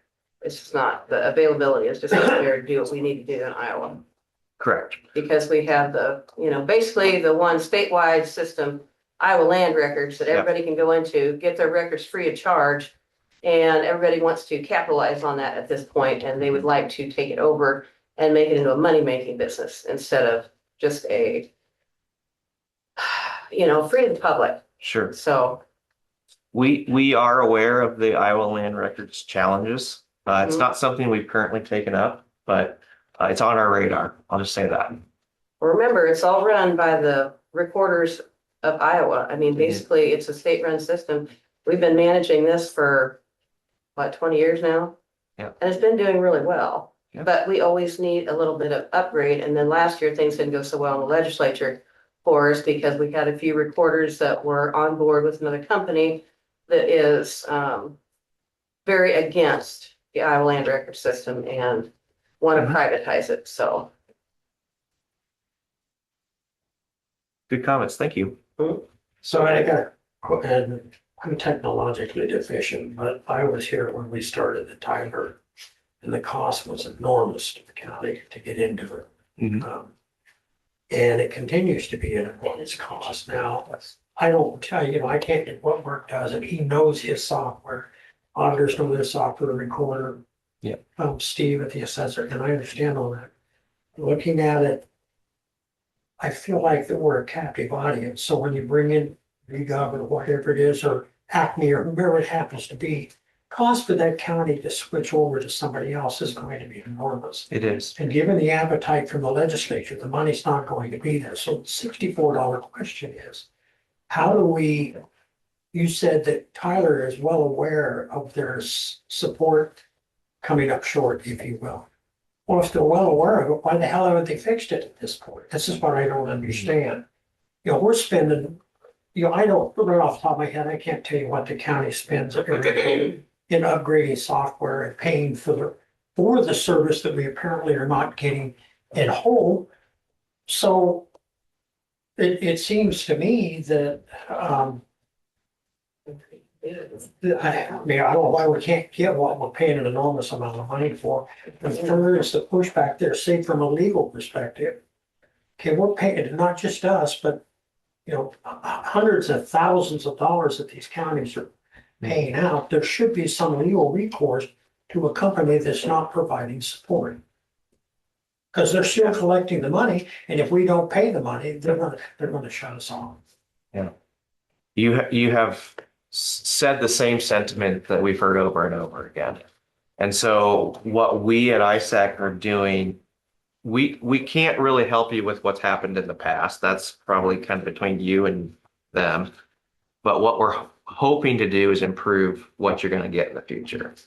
And so we've gone to Tyler and said, how can we improve this? And so our option for them was, let us be the tier 1 support. So that first call comes to us. We'll handle whatever tickets we can handle. And then we will hold ourselves to a higher standard of certain, what we call in the industry, SLA, service level agreements. So if I say, hey, when you call me, we better have an acknowledgement or a response within 4 hours. That's a service level agreement. Whatever we set those to be, should be an acceptable level for Iowa counties. And so that's what we're promising to improve that. And also I'll have certain relationships with them because look, we're still serving 60 some customers in Iowa. It's pretty large, like you said, that's a large revenue for them. They don't want to lose that revenue. So how do we improve that? So that's what we're after.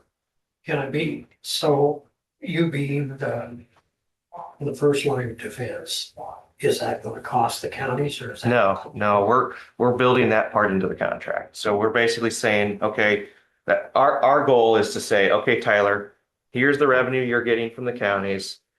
Take some of that revenue, provide it to ISAC for tier 1 support. Now, you guys don't necessarily have to hire as many tier 1 support people. So maybe, take some of that and send it our way, and maybe we'll do a better job at it. We certainly have to go through Tyler's training and be trained on all their things. But the idea is these people will be dedicated just to Iowa. Tyler's a national company. They have probably every state in the country they're serving. The people that we would have would be only Iowa support. So they would be trained on, everybody always says Iowa is unique. Well, I don't know how unique we are, but we definitely have unique rules and regulations and laws and things. So they would be trained on those specifics and help the software support for Iowa. I hope that answers The your first question. wave is gonna be dedicated to the ERP system though, right? So it won't go out to any other entities that use Tyler for any other product like ours, e-recorder. So what you're gonna be trained on is basically ERP first. And then you'll let us know if it goes down to like the recorders. Yeah, I can't remember all of the modules. I think we've identified like 3 modules. I think there's an HR one in there, the ERP module, I think there's a time and attendance module there. We've identified. Yeah, it basically all deals with the auditor and the treasurer's office. I don't think it really Yeah, has and I much think to there's do maybe with a little us. bit of overlap into the assessor's office as well. Yeah, but we eventually would love to cover all of their modules. That's, we have to stair step into this just a little bit, kind of see how this relationship works too. So. Andrew, I gotta say, you're doing a very good job of making chicken salad out of chicken, right? Well, I appreciate that. Might not taste great, but we're hoping that. I mean that from the bottom of my heart. Yeah, You are- we're trying. We're You are trying. really hard. making an enormous amount of chicken salad from the chicken crap that you've been thrown. Yeah, well, we know the challenges. We've lived the challenges as well. We've got several members of our team that have been county employees, and so we know the challenges that are there. And I'm not saying we're going to be able to fix everything, but we've heard it from every user of, and you're not unique, right? Solutions has the same issues too. So really everybody in the state is complaining about this. So we're trying to figure out how can we help. So we'll see. We hope it helps. I think the biggest thing for Tyler is gonna be their internal on that one. Really, right now, you've got so many people that are into computers and AI and all this. The better ones are moving on, and that's what I've heard from some of the Tyler people we get to talk to and work with, and I know one that's been there for a long time. And basically, it's a lack of being able to keep their people there because somebody comes in and steals their, really good people to go work for another software or something similar so that they can rebrand it as another company or something like that. So I think, in talking with like Ron and some of the other people up there, Yeah. that they really need to sign a contract with like a 10-year, 5-10 year, you need to stay here, or, you pay back a bonus or something. I just don't know how to retain, and it isn't just Tyler, though. I mean, we're losing people with our IT that we use in Atumwa because of the same thing, that they're being taken away because they're being paid more. So, Yeah. I mean, there's no getting around that. Other than strictly sign them to, you need to stay here, but that doesn't keep them there anyway. So if they decide they're gonna go, they're gonna go. And I think it's not just our state, it's all states. So that's where part of it's going. It's definitely a challenge. Technology professionals it's hard to keep them. Well, right now with everything going on, it's a huge deal. How much time do we have left? You want to talk about TSB at all, or?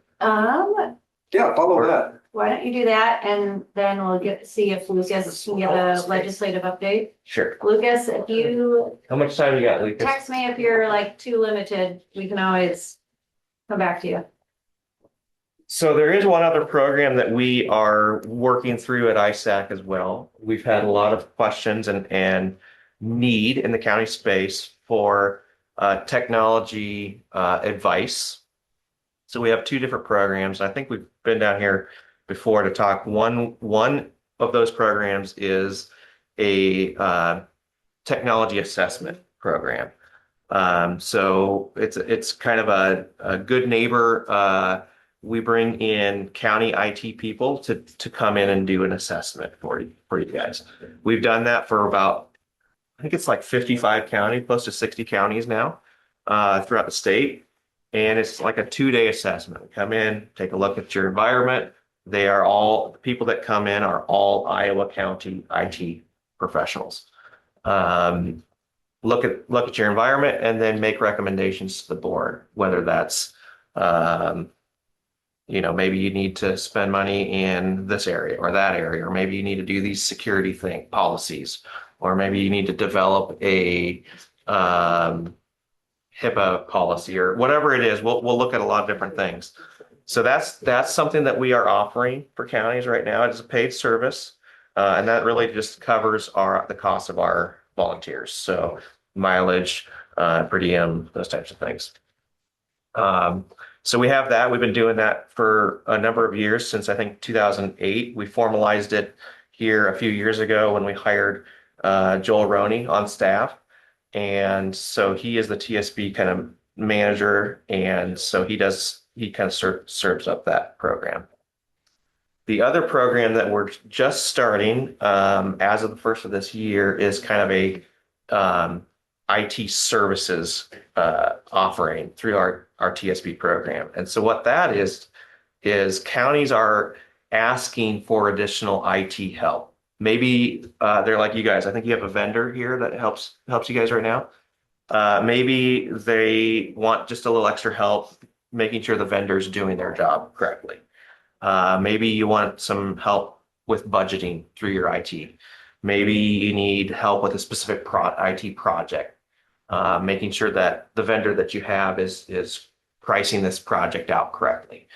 For the counties that have internal IT, it's maybe that single person IT is just not enough, or they're getting burned out and they just need a little extra help. So this is a professional service. The advantage that we have is we're a nonprofit, right? So I don't have to charge you guys what a for-profit business needs to charge you for labor, for instance, or for a product. I can buy it and turn around and pass it along to you guys. So this is definitely a need. It's a new program that we're just starting. We've got a few beta counties that are trying it out. But it's something to just keep in mind. If that's something that you're interested in, we'd love to just have a specific conversation with you on that. If you're looking for some extra IT help. we have it available for you guys if it's, and we can kind of tailor it to what your needs might be. So I'll just kind of leave it like that. If you got questions, I'll be happy to elaborate, or if you want to chat afterwards. If you don't mind, go ahead and then. So you would bring somebody in, like, say, to look at our software. We're in a change now. We were lucky for almost 20 years being on the same software, CAD, RMS, GMS, so all that stuff. Yeah. We're going through a change now. And it's any software company, it's going to be a struggle. Yeah, the technology service offering that we have can be a vendor management tool. So we can help you with vendor management, we can help you with budgeting, we can help you with really any IT, anything that you can think of that an IT department might do. Which I know that you guys don't particularly have that, but whatever your IT vendor is offering you, or your software vendors, interaction with those software vendors, we are offering that as a service for counties. Good, good. So have a conversation with us. We'd be happy to chat. Okay. We haven't fully switched yet, but Are you switching off Shieldware or? no, we looked at Shieldware. Okay. We're going through Oracle. Oh, okay.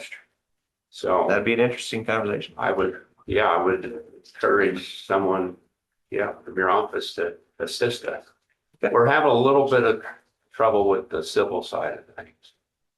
Sure. As far as it going, I think Tyler has a civil program, They do, but, but like this regov, do they have anything like CAD and RMS, JMS?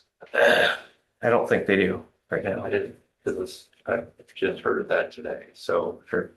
But, we were on a program, All Points, that was built by a guy locally. Yep. I've heard of that. Okay, Mm-hmm. and it's end of life. We're the last customer, right? Yeah. So we compared companies and, cost and all kinds of stuff. And it is costly initially. Oh, yeah. Very. And yearly, Mhm. because it's all cloud. Yep. Yeah. So I don't know how Tyler works, but Yeah. Software is not getting cheaper so, because they got to keep these IT professionals paid, right? So like software keeps going up. so we'll set up a time. Yeah, Come absolutely. to my office, yeah. Sure. Yeah. Sounds great.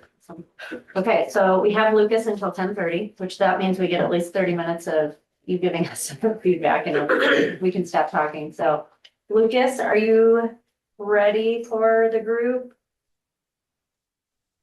Wake up, dude. Hey, I'm awake.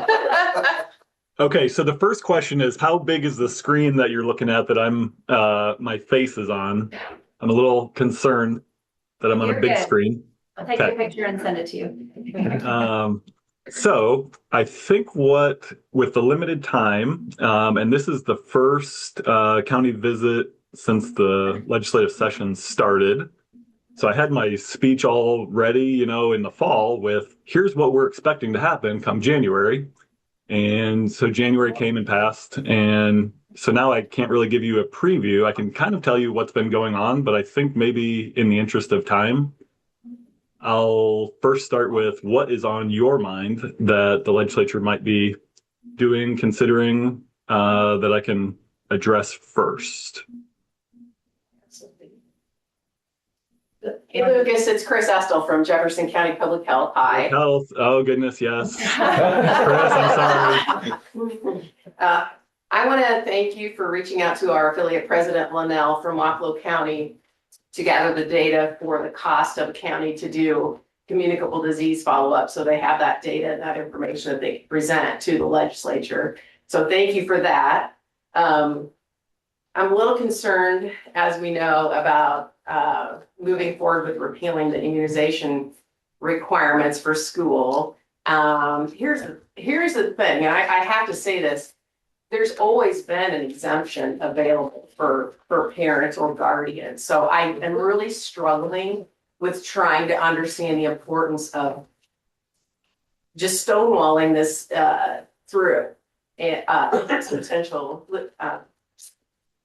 policy or law, basically. And I don't think that people understand the ramifications of their decisions and how that is going to impact local budgets, local health. I said something flippantly the other day, and I said, you know, I've never seen a case of measles, I've never seen a case of polio. We struggled with enough ventilators during the pandemic to take care of people. Imagine if polio comes back and we don't have the ability to take care of patients because I haven't seen an iron lung.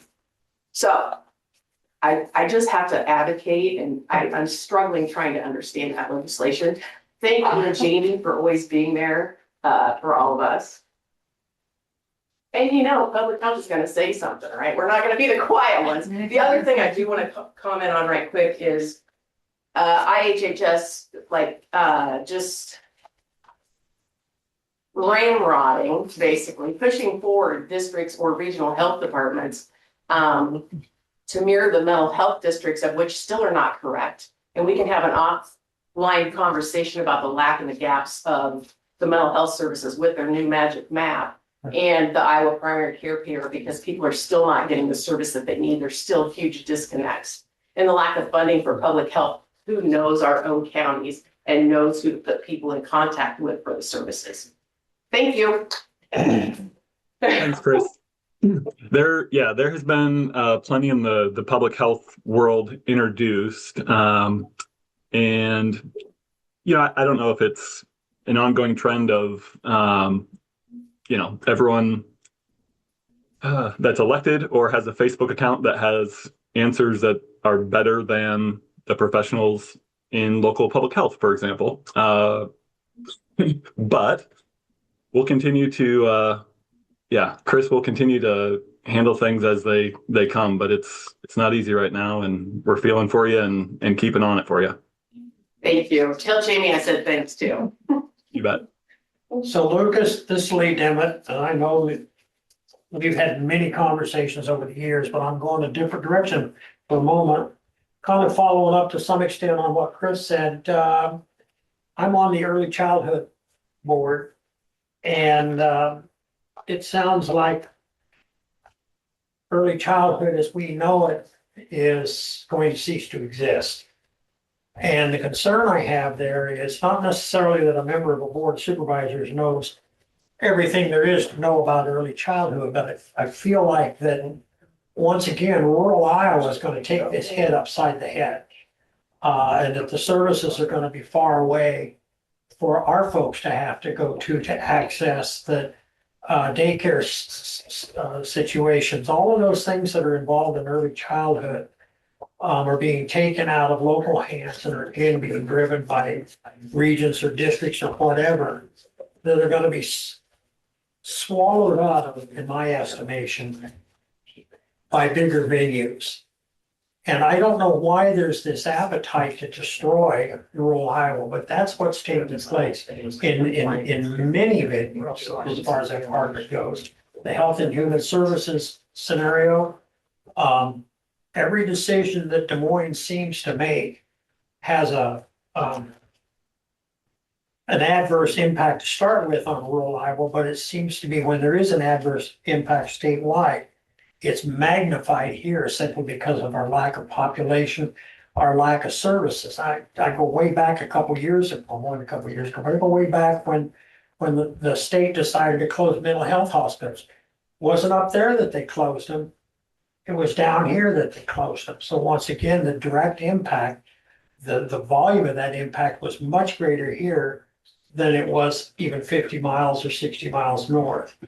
So how do we, well, I mean, I realize that you lobby for all of the counties, and I appreciate that, and that you've got an extremely difficult job. But I have to take care of this county. And what can we do to stop the demise of rural Iowa? And that's what's happening. That sounds like an overstatement, but I don't think that it is. Yeah. So Lee, during the property tax discussion, and I'm sure you've heard me say this a dozen times, but we continue to say one size fits all doesn't fit, right? Right. And in that context, we mean, you know, whatever legislation that they're working on, it's going to affect counties differently across our state. And so to your point about, current state of affairs, not even proposals, current state of affairs, yeah, absolutely. One size fits all doesn't fit when you're talking about how do we do service delivery? How do we make accessible the resources that people need in a way that makes sense? And I would agree with you that there tends to be a trend towards this regionalization, but then I think there are winners and losers when you do that, Yeah. right? Yeah. So your point is very well taken, and I think it's a part of the ongoing discussion about what are the services, who provides them, who pays for them, of course. But what you're talking about is just making sure that what people need they can get in a somewhat timely manner, somewhat close to them, and it's a struggle. Well, it is, and those folks that need those services generally don't have the financial wherewithal to access those services 100 miles away. It's one of the reasons they're using the services. And I know you know that, but I think you've got an S on your chest and a cape, right? I didn't hear all of that, but yes, I'm assuming it was some reference to my uniform. Yeah. Yeah. Hey, Lucas. Yes. Hey, it's Mark, buddy. No questions from treasurers today. I love you too, jerkwad. Hey, have you heard anything else about the bill with IP? I'm gonna let Andrea cover that one. Wow.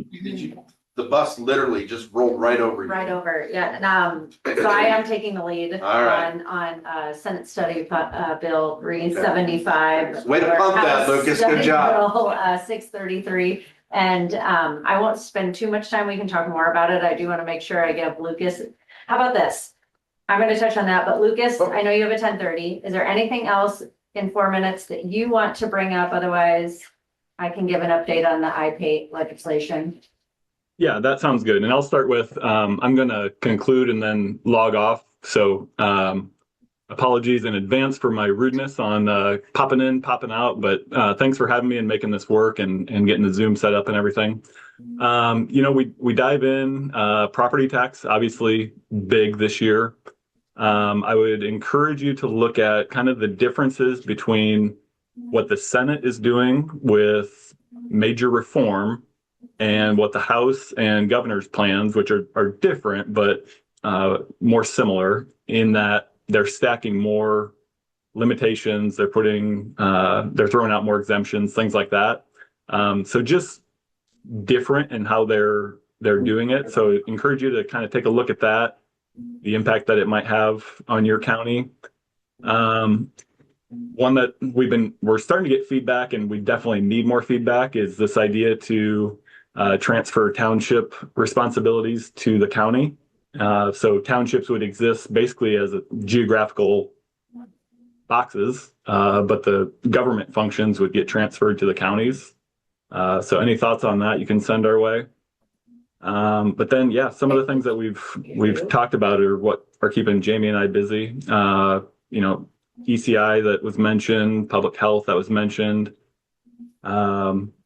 There's plenty of zoning stuff, but we try and figure out, is this aimed at cities, and is this something that's pretty specific to cities, or is this touching county zoning? I don't think Jefferson has zoning, do you? So I'm probably talking into the wind here. So I now have 2 minutes. Has anything that I just mentioned sparked any more questions? Just one quick point that you don't have to. The statutory limit of 350 in general basic, I would like the legislature, because most of them probably weren't there when that was passed. That's a 1985 statutory limit, the $3.50. And what you could buy for $3.50 and 85, you can't even get close to now. So they need to rethink that statutory limit. Lee, I hate to say this, but in '85, I think I was buying myself baby formula, maybe some diapers. So I'm not sure how far 350 got me, but so here's the thing about the Senate plan is by truly reforming and getting rid of the growth limitation and the rollback, you then place you effectively have a rollback for each county if you put in place a growth limitation overall, but without having that statewide. So what that does is kind of treats each jurisdiction on its own. So I'd encourage you to kind of look at that and see how that might work. Okay, thank you. Lucas, I just want to touch on how the elected officials, getting rid of the elected officials position is going right now. I'm not going to mess with the recorder part of it because that's a whole nother can of worms, but. Yeah, we've gone on quite a journey from consolidation of counties to combining of offices or regionalizing. And then we kind of landed on the Board of Supervisors just appoint these 3 positions. I'm not well, I don't think there's cost savings there. I'm not sure if there's efficiency there. And I guess the final point would be, I don't think there's much discussion there. It's in the bill. Not too many people are talking about it or seem to be too interested, so. Good. All right, I'm gonna get moving to the next thing. Thank you. Have a good day. Bye, Lucas. Thanks, bud. Bye, Lucas. Okay, so IPay, the public funds bill, I don't know how much is anyone following the bill outside of, Ted sent an email, but I'm not reading all of it. okay, there's a I lot sit of on stuff. all the boards that it has. Yeah, so, Trust board, everything, planning, and 15 transit meeting, we all invested like. so it impacts both IPay and then, I'm not sure anyone has a consistent way to pronounce the acronym ICHIT, so just bear with me, but the Iowa School and Joint Investment Trust. And so they have schools, AEAs, and community colleges. And so the Bankers Association and the Credit Union League have joined forces to file this legislation that would put any entity could not invest more than 25% of their public funds. And that sort of number is based on the previous 2 years rolling average. It's a little unclear with the definition or how you would truly get an accurate number, and then let alone it would be monitored throughout, over the years. And so Ted Rasmussen, Story County Treasurer, came up to the Capitol on behalf of the Treasurers Association and testified at each of the subcommittees last Tuesday. And there is a whole lot of lobbyists right now working to kill this legislation. There's also some pretty strong lobbying groups that are advocating for the legislation. And so it did pass out of both subcommittees on Tuesday, did not end up getting put on the agenda for Senate State Government Committee on Wednesday, which we saw as a win. And there's, short of trying to kill the legislation, there's been a lot of conversation about trying to educate legislators on the facts of this, because as Ted pointed out, and I won't even attempt to share some of the numbers, but a couple of anecdotal stories he shared and I don't know what your experience, Mark, has been, but it's With Ted or? with iPay, or even just the investment of your county's funds, right? So Ted said when he started as Story County Treasurer, the bank that was holding their funds at the time called and said, we can't keep your money anymore. It's not worth it. It's not financially worth it for them to hold it. And he said, I could have opened 10 different bank accounts in the county, or I could go to iPay. And so Story County currently has about 28, million sitting in iPay, in addition to the local banks who can offer competitive rates. And so he gave a great kind of walked the committee through what happens when tax receipts come in, how much money comes through, kind of how difficult it is to find banks that can take that large amount of money. I think it's 190 million that Story County collects at tax time.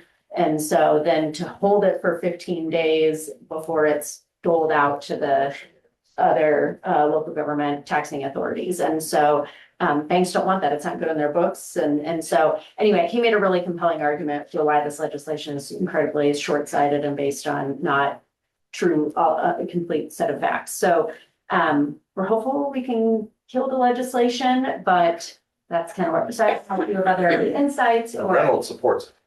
The governor's office is registered in favor, and we are trying to kind of figure out like where that's coming from, if it's being done and then if it's politics, if it's just purely politics. Sure. I'm saying it's Or if politics. there's a Politics. argument for, I don't know where efficiencies or savings would be, because as we've tried to point out in our talking points and just testimony, if you will, and conversations with legislators, is this only is going to increase taxpayer dollars because the rates, some banks, yes, are competitive, but in every entity is trying to stretch the taxpayer dollar as far as they can. And if doing it through iPay is more advantageous, that's where they should be putting it. So I don't know if you wanted to, other questions or things that we should be thinking about as we're communicating with legislators on this. With our money, I prefer to keep it within the county. Mhm. I've always used iPay as leverage for all of the local banks. Mhm. So they know exactly how much iPay is. That's no secret. That's basically their bottom. Yeah. And every bank needs to beat that because they know that if they can't, and iPay ends up being the higher one, that's where I'm gonna go. So I fortunately have never had to use iPay because Yeah. all of the local banks come back and beat it regardless of what amount I need at any time. But to your point from like what Ted was saying, when First National Bank was here before Midwest One bought them out every September, Jeff Johnson would be, you gotta get your money out, gotta get your money out, gotta get your money out. Because September is the biggest time we take our taxes and they didn't want that much money in there. So I would have to take that money and literally walk it across the street to Midwest One and leave it there for 10 days, 15 days, then move it back over, then write a check to Bank 3, that would then be where it all gets apportioned out. When Midwest One bought out First National, I didn't have to worry about that anymore. But yeah, it does kind of become a pain. And when COVID, interest rates dropped significantly, but iPay was still a little bit higher. So I was able to get a little bit better than what a lot of people had. And that's why, like say, regional utility service systems, 1015 transit, Grade 15 regional planning, we don't have the kind of money invested in iPay that Mark plays with, but we invest $1 million, say, for example, for regional utility service systems. So we're getting $3.40 a month just from the bank. We get $3,400 a month from iPay. So we're generating $40,000 a year. And I mean that in all seriousness. We generate $40,000 a year. And the reason we're doing that, quite simply, is because they're paying and the other entities that we're putting the money into aren't. So it seems to me the answers to what Mark has done as far as these other entities don't like iPay, then compete. Give us a reason to put the money in your bank or wherever it is that you want us to. If they know we're capped with iPay, they're gonna be less aggressive. I'm sorry, what? If they know we're capped with iPay, they're gonna be less aggressive. It's gonna hurt your dollar. So that's the argument that the group is trying to make, and it probably makes it even more confusing for the legislature, given how iPay is, it's member created, member owned. There is not a staff person, but just in a political environment, we've got the team from PTMA, which is the administrator of the fund. It's a Gallagher company, and they've come in and they're the experts, but it does get confusing, right? When they're there on behalf of iPay, but it is a private company doing the investing and just trying to keep, there's a lot of cooks in the kitchen right now. Right, But and it's not anything egregious or stupid either. The CD that I did a couple of months ago, after September, it was, hey, here's a CD. I think it was like 3.65. I got 4. Yeah. That was the winning bid, was 4%. So, I mean, we're talking a 0.35% difference, but every bank knew where to start. So one bank thought, okay, if I go to an even 4, I probably have a pretty good shot. Right. So, and every one of them was like within 3.75 and 4%. It's not like somebody's coming back with 5 or 6 and, trying to do something stupid that's gonna, or incentivize or do like what they did with the drive between the ambulance and the bank building there. There isn't any of that. Everything's legal, everything is on the up and up. There isn't any sort of shady stuff going on. I mean, there's no reason, this isn't broke, there's no reason to fix it. Well, and I will tell you that just using Russ as an example, the utility service systems, we pay a yearly dues to Russ of $9,500. We didn't have to raise that rate to the counties because we were generating an additional $40,000 a year in interest revenue. So that offset any increase that we had to do here. So I don't know that they're looking at it up there in that direct or in that context. But there are savings locally, at least in rural counties. We pay dues to 1015 Transit and Area 15 Regional Planning. So all of those costs that the counties are bearing belong to those entities. Those costs can be held down if we can generate more revenue off of our investments. Yep. I did read the email that Ted sent that Mike Clausen from Dubuque County suggested as an amendment that they put in there, if this does pass, that local banks are required to be within 0.5% of whatever IP is in order to keep their aggression to a point. There's been a couple, I think the legal counsel for IPATE has drafted some potential, but the goal at this point is to say this is a, solution in search of a problem that doesn't really exist. Right. So let's. And when Paul Cruzy himself says, use us as leverage, and when he is saying, we don't necessarily have to have your money. Use us to get your money somewhere else. You're right. It's a solution. They're trying to find a solution when there's a problem. Yeah. So that they don't have to pay the higher interest. And they don't have to compete. And Yep. it would be interesting to understand where some of the actual banks land on this. I mean, and the custodian of the funds is US Bank. So we're following it closely. Well, this is my 8th year. I've never had any issue. I haven't had a bank come back to me and say, wow, I think it's really way off. Well, keep the feedback coming if you hear anything. So, thank you. Any other legislative questions, other questions? I mean, it's 10:42. I'd love to hear from you all. Like, what do you want us to know? What's on your mind? Indexing fuel tax. Yay? Yay. Been hearing that from your affiliate. It hasn't gone up in 11 years.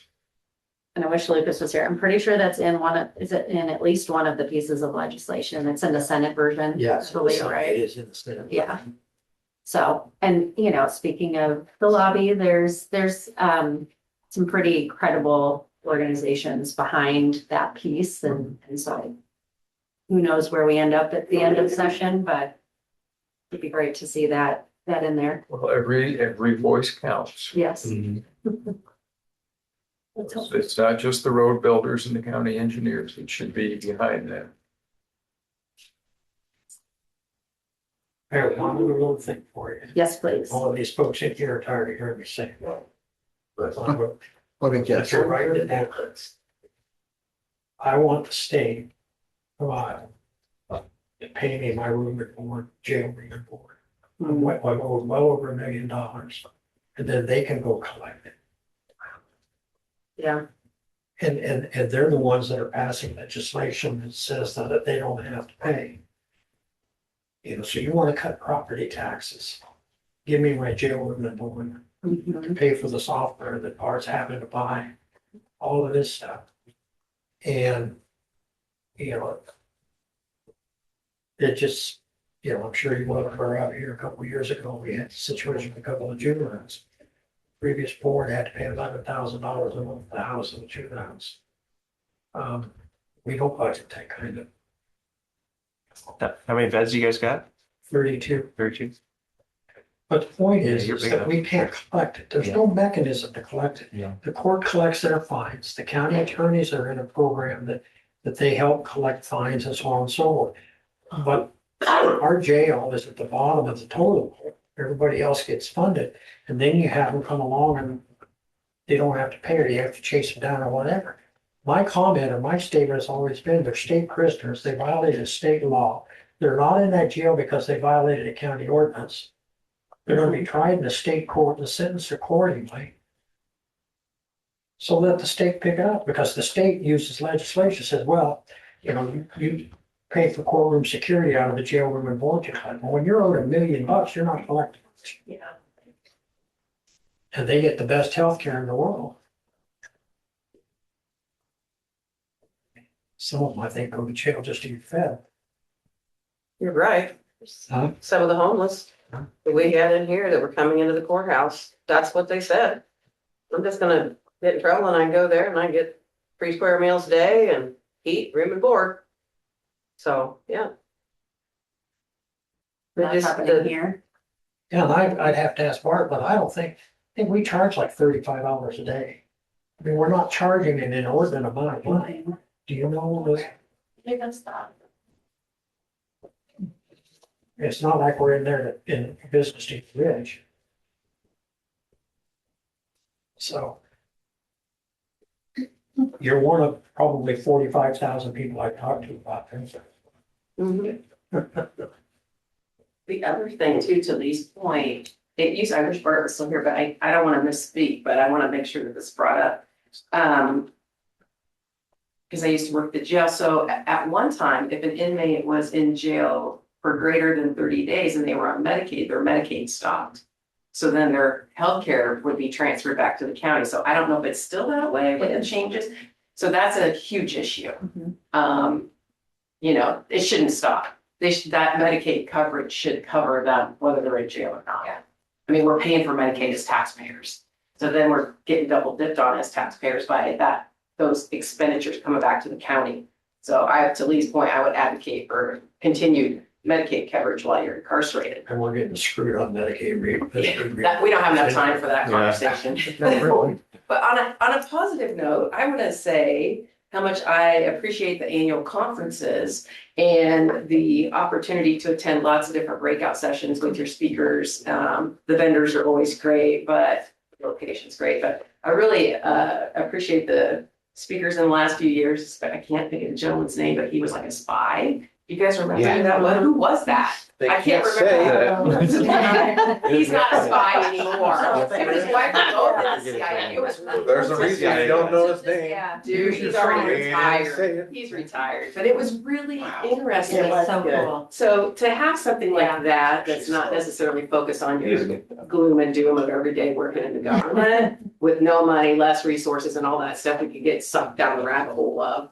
To somebody's point, yeah, we don't do it for the money, obviously, but I think we're gonna have to change that thought process because as all of us, individuals retire, you're not gonna see people stay in jobs that are not competitive salaries coming up. So if we wanna have a government that's efficient and that works well, we're gonna have to figure out a way to be competitive with the professionals that do the jobs. But I really do appreciate the conference. I know a lot of work goes into that, so thank you very much for offering that.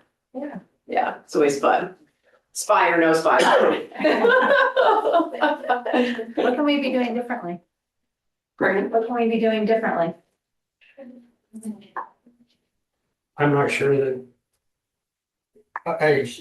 The way that the structure of the legislature sits, based on population, your urban environments, they're more representative in the legislature than rural fellows. And I just don't think that the legislature in general sees the demise of rural Iowa. It's picking up speed as it's going downhill. And we're the weakest stepchild down here. It's the way I see it. Well, I think you see it, that's why they want to regionalize it. Yeah, sorry. I think they see it. That's why they want to regionalize it. But what, and I don't disagree with you, Mark, I really don't, but the problem is I see when you do that. And just let me give you an example of this. So you put 3 or 4 counties together. Now, I don't know what your election officials are going to look like. But if you put. If it's population based, you're gonna have more supervisors, for example. A higher populated county than you will in rural. So the rural isn't gonna get anything anywhere. They're still gonna be getting hit upside the head. Plus, you take away the voters' right to determine who represents them.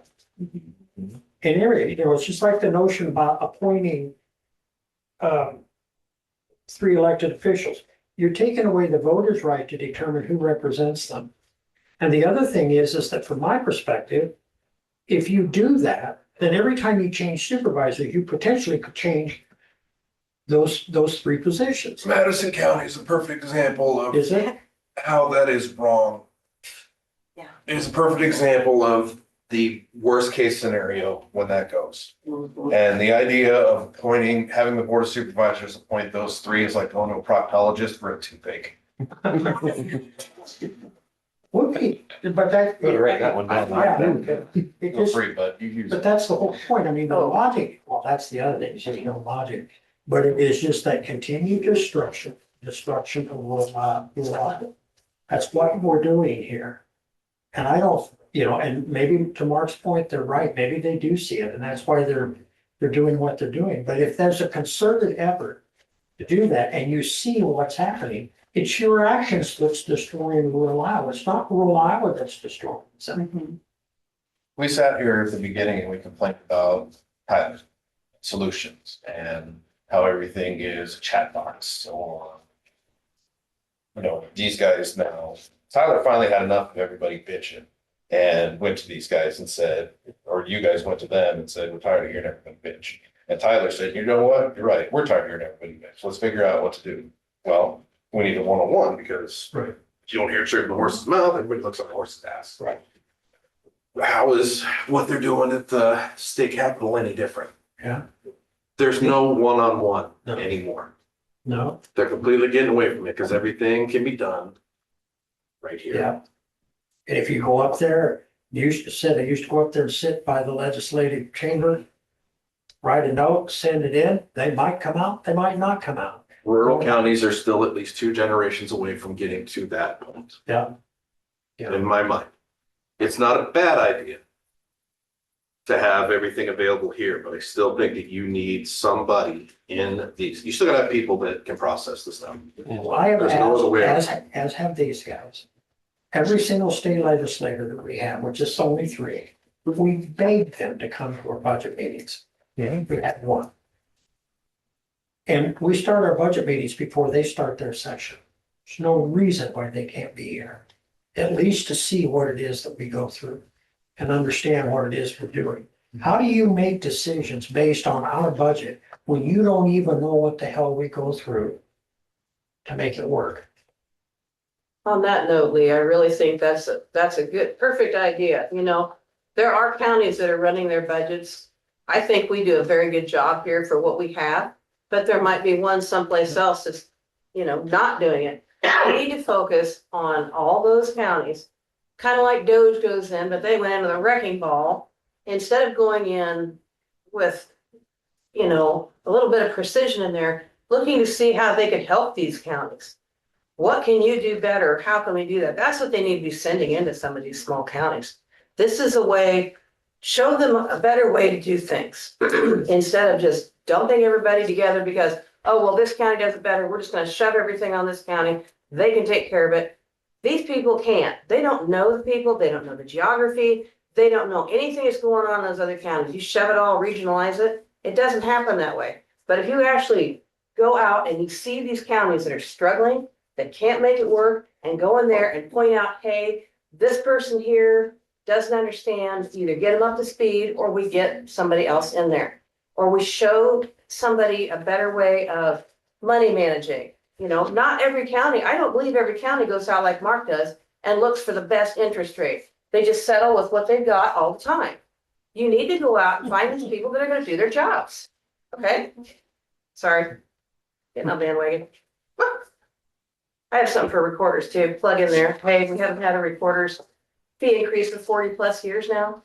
Please help us get that pushed through. I know we had issues last year because of probably 7 recorders that were very, very heavily involved with congressmen in another issue. So just please help us, because that would really help the rural community. We would literally double what we make, and that would really help some of the small counties. The fee increase, we have like a $55,000 income from documents. Look at what that would do if we doubled that. I mean, and it's not out of line. We are so far behind, 40 years, okay? We can't keep doing that. We have to catch up. So we really need to help getting this pushed through. To Lucas's point, where one size doesn't fit all, this county, now, I can't speak for other counties, this county, we generate, I don't know, close to $1 million in sales tax. We give $800,000 of that back, property tax rate. We keep 20% of it for bridge and culverts. When the state took over mental health, previous board that Susie was on, they eliminated $740,000 in taxes. They didn't roll it into some other fund. They eliminated it. Yeah. Every year since I've been back, we roll back levies. Not a significant amount, but we roll back levies. We had an EMS levy referendum, which the county residents voted for the 75 cents. So we cut general supplementals by 75 cents. We cut the city tax asking. This year we're looking at right around 37 cents that we're cutting. We're cutting taxes without the legislature telling us to do it. We take pride in doing that. All of these folks, Kelly and Maura, every one of them, the auditor's office, they work tremendously hard to keep the budgets down. Dwayne said just earlier today that we had, I don't know, 800 miles of road and 150, 170 some miles of paved road. 140 plus bridges. And I defy you to find a county road and a county bridge in Polk County. I defy you to find one. It's all city and state up there. But we don't get the lion's share of the road use formulas. That all, because it's population based. What was the other thing? Well, population and road miles Road miles, okay. and area. And so, once again, but if we opened up that formula, we'd probably get screwed even more than we are now. But the point simply is that, to Kelly's point, look at the counties and what they're doing individually. And to Lucas's point, that one size doesn't fit all. But it requires work on their part up there to make those determinations. It's easier to sit there and just start painting with a broad brush. And they're getting it wrong because every year they're going back and revisiting what they did and what they screwed up the previous session. Take a step back, a deep breath, and come to these budget meetings and find out. Doesn't all have to be done overnight. I don't think anybody in this room is against property tax relief. But we're gonna cut services if you keep cutting our revenue. Yeah. So. Lee, to your point, we, regionalization districts, whatever verbiage you want to put on that. We have all offered, as local public health departments, to meet with HHS numerous times. Have we got to meet with them about regionalization? No, we have not. We have a monthly Zoom meeting with Dr. Cruz and Ken Sharp. And they assure us that they're going to come out and meet with us in March. Really? Half of the people that work at the state have never worked at the local level, probably more than half. And when the grants come from the feds, to Lee's point, it's the magic formula of population. And a lot of the dollars are retained at the state level to secure state jobs. Let's just call it like it is. So then there's even less money that trickles down to the people on the ground doing the work. So it's really frustrating when we can tell people objectively how it works in our small rural community with an aging population. And nobody's listening because they're choosing to not hear what we're saying. That's on them, that's not on us. And we can't fix it because it's just gonna get pushed through. And I've been a nurse for a long time and I've seen, I don't know how many different districts or maps or changes to the mental health system. And not one of them has worked in the 30+ years of my nursing career. There's your microcosm right there. Yeah, I'm like, let's It's just what keep they've got to changing do it. now. Let's not fix it where we're at, to your point with IT. And objectively look at it and put all the pieces together in this giant puzzle. And not have our own little hidden agendas that are political or it's just all about me. No, it's about the whole group. So it's very disheartening, very disheartening. Just real quickly to that point on mental health, it's a microcosm. I was here 16 years ago, well, it's not been quite that long ago, but when they started the mental health redesign and all of the different phases they went through. And the idea was is we need more psychiatrists and more bed space. 16 years later, we still don't have any more psychiatrists and we have less bed space in Jefferson County than we've ever had before. And the state in their infinite wisdom and the federal government closed a 32-bed facility by requiring them to step down to 16 and build RCFs out in the community because they didn't want a campus environment. I understand the thought process behind that. We don't want those folks to be out of sight, out of mind. Yeah. But you don't eliminate bed space when that's the one thing that you're short of. And the idiocy of that thought process just escapes me. I just can't, it boggles my mind. Well, that's what you're, not you, but that's what they're doing now. It's the same thought process. Because they don't know. Because they don't bother to find out. I think there should be a law that you have to be a county supervisor before you can be a state legislator. Well, they should at least have to come in and at the meetings and get the information. Yeah. Even if they have it in front of them, then they can take it up to somebody else who's a little more responsible. Maybe their underlings or whatever can look it over and say, hey, well, we have a real problem here. I know they don't all read the bills. They should when they're voting on them, Wondered if he had anything to say. you know. I've been staring at that for a long time, kept waiting. Here, listen. Andrea, are we doing the legislative reception again? Are we Yep. hoping to do that this year? Yep.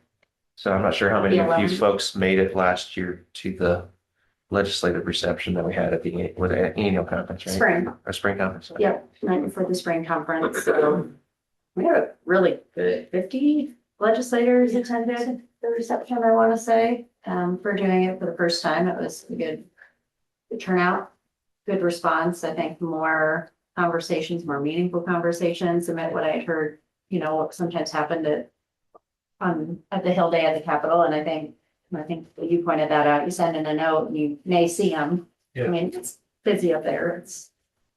The responsiveness, as someone who's worked, my first job was in the legislature in 2008, and the responsiveness has decreased significantly. Not to say that the request for information or conversations hasn't increased on their part. I mean, the introduction of email always has presented challenges to everyone probably, but it's hard to not only get a response from people, but let alone a response from some of the decision makers and just to feel like people are being heard. It's very common.